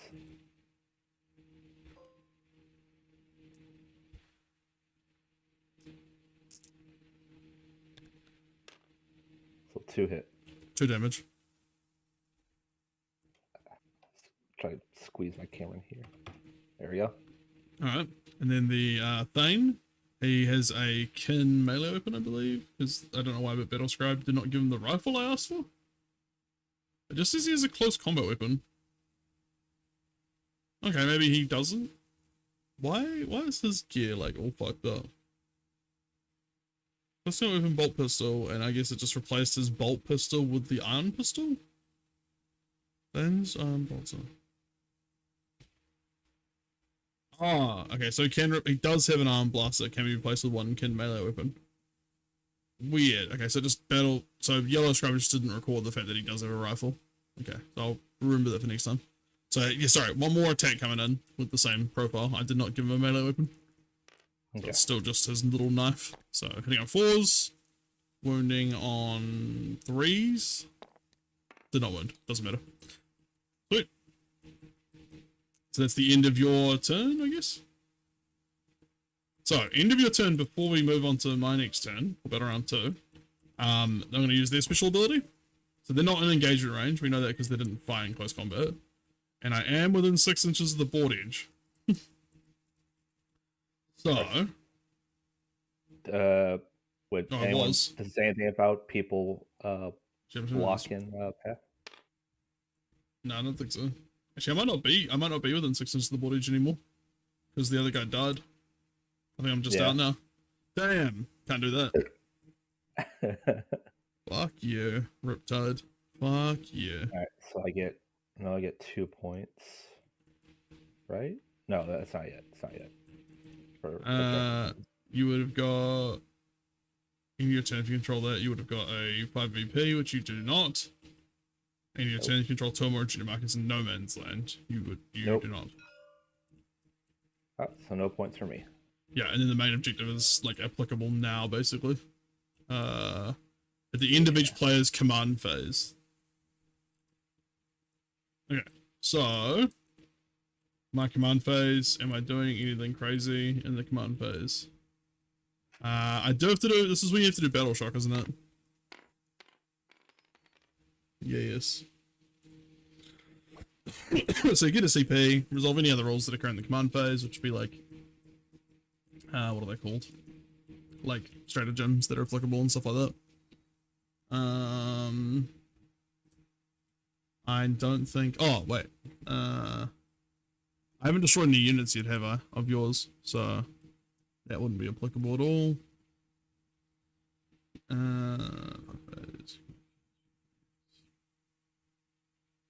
Okay.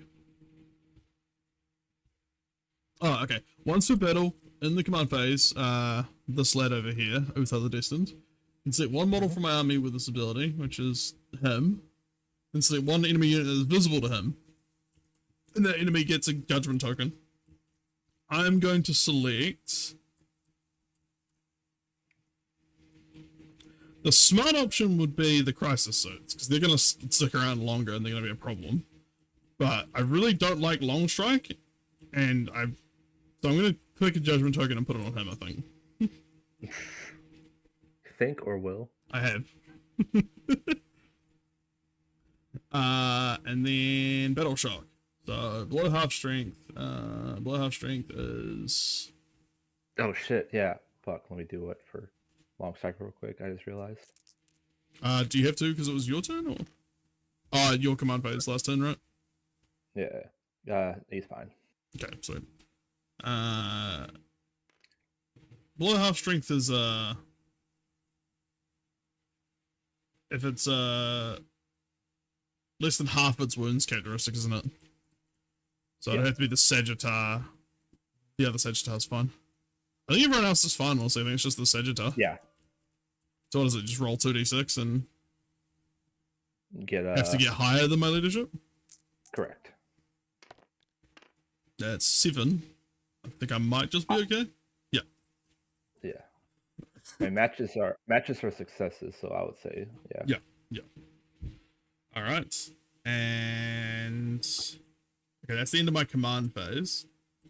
That would then go on to primary scoring. So in the second, so at the end of a player's command phase, the player whose turn it is spawns VP as follows: 3 VP for each objective marker they control. So that would be 1, 2, 3. So that's none.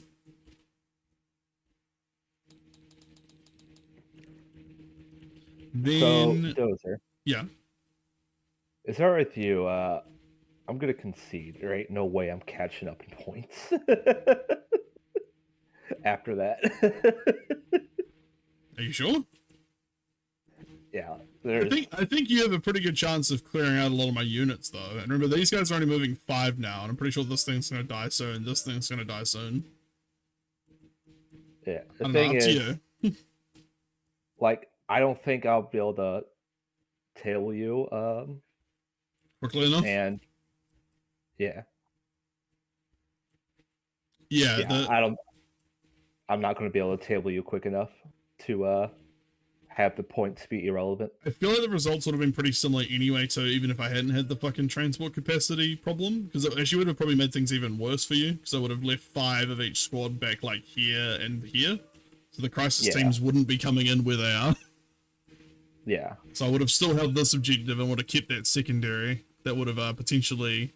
Oh no, I wouldn't have. That would have got shuffled anyway, but yeah, regardless of what happens, I think it would have been pretty much the same, because the damage has been scored by vehicles anyway, not the little Hearthkins. So I don't know. Yeah. Like, yeah, I don't think me not cheating would have changed it much. But I do acknowledge that fuck up was a little unfair, so I apologize for that. Yeah, think about it. I probably should have brought the other army. I think it would have been better. I would have got another the other 1K. 3 as well, I think, for having the character model in one of those objectives. So it would have been 9. It would have been 12 points just then, I think, by the way. Yeah, like I said, there ain't no way I'm catching up. And then it would have been secondaries as well, like working out what those would have been. Oh yeah, I got Bring It Down, so I would have killed the probably Long Strike, which would have got me VP. And Defend Stronghold, yeah, I don't know. Interesting. I should have brought, like, as soon as I deployed, I was like, not deployed, as soon as I brought the army out, it's like, fuck, I should have changed, but it was already too late.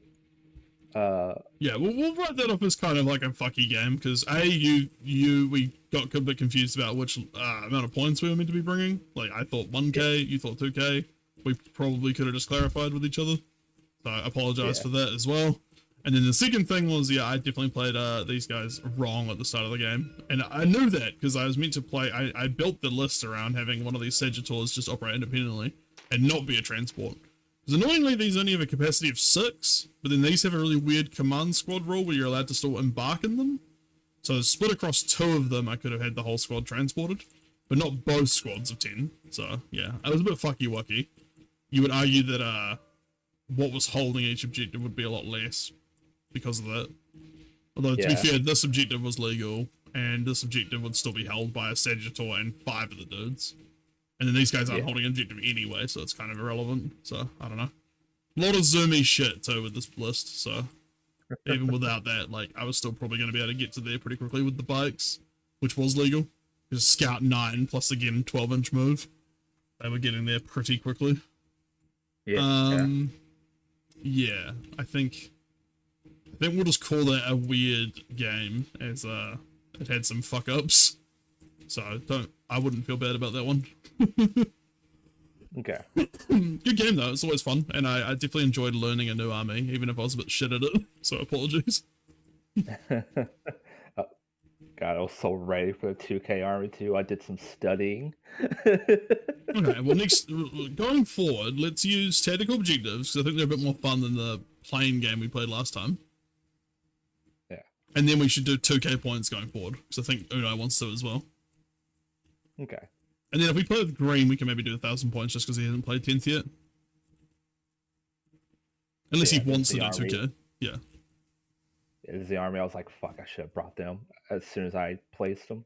Oh yeah, that would have been nasty, because you definitely would have outranged me. Yeah. Because I only have like 18-inch range for the iron rifles, so I would have been having to push up as these guys when they've got a 5-inch move after they're out of their little vehicles is not great. Like, next turn I was a bit worried about getting to this objective, because like I'm only going to like there, so I'd maybe be able to control it with like 1 or 2 models, but I was pretty concerned the Riptide would nuke them pretty quickly, especially because I didn't get to do my whole strategic redeploy thing. because I should have killed this unit instead of the guy that was over here. Yeah. So I could do, basically they go off the board again and do, like, deep strike. So I would have been able to go, like, off the board and then come back, like, over here or something, maybe. Like, fuck up the, like, help with the crisis suits or the broadsides. Or long strike. That was kind of my plan. So, yeah, I don't know. It was a bit messy, but I think I know more about the Votann now than I did before the game. So I do thank you for that. Those judgment tokens are nasty. If they haven't been FAQ'd yet, they are. I reckon they should, because that, like, it's a really powerful buff. Especially considering you get, like, the only detachment at the moment available just lets you put 2 on 2 units, and it actually goes up the bigger the game too. If you're playing Strike Force at 2,000 points, it's 4 units, and if it's Onslaught, it's 6 units. And it's a free way to get CP and a bonus against, like, dangerous targets. So I might actually look at the FAQ stuff and just make sure I'm not playing Votann completely broken and wrong.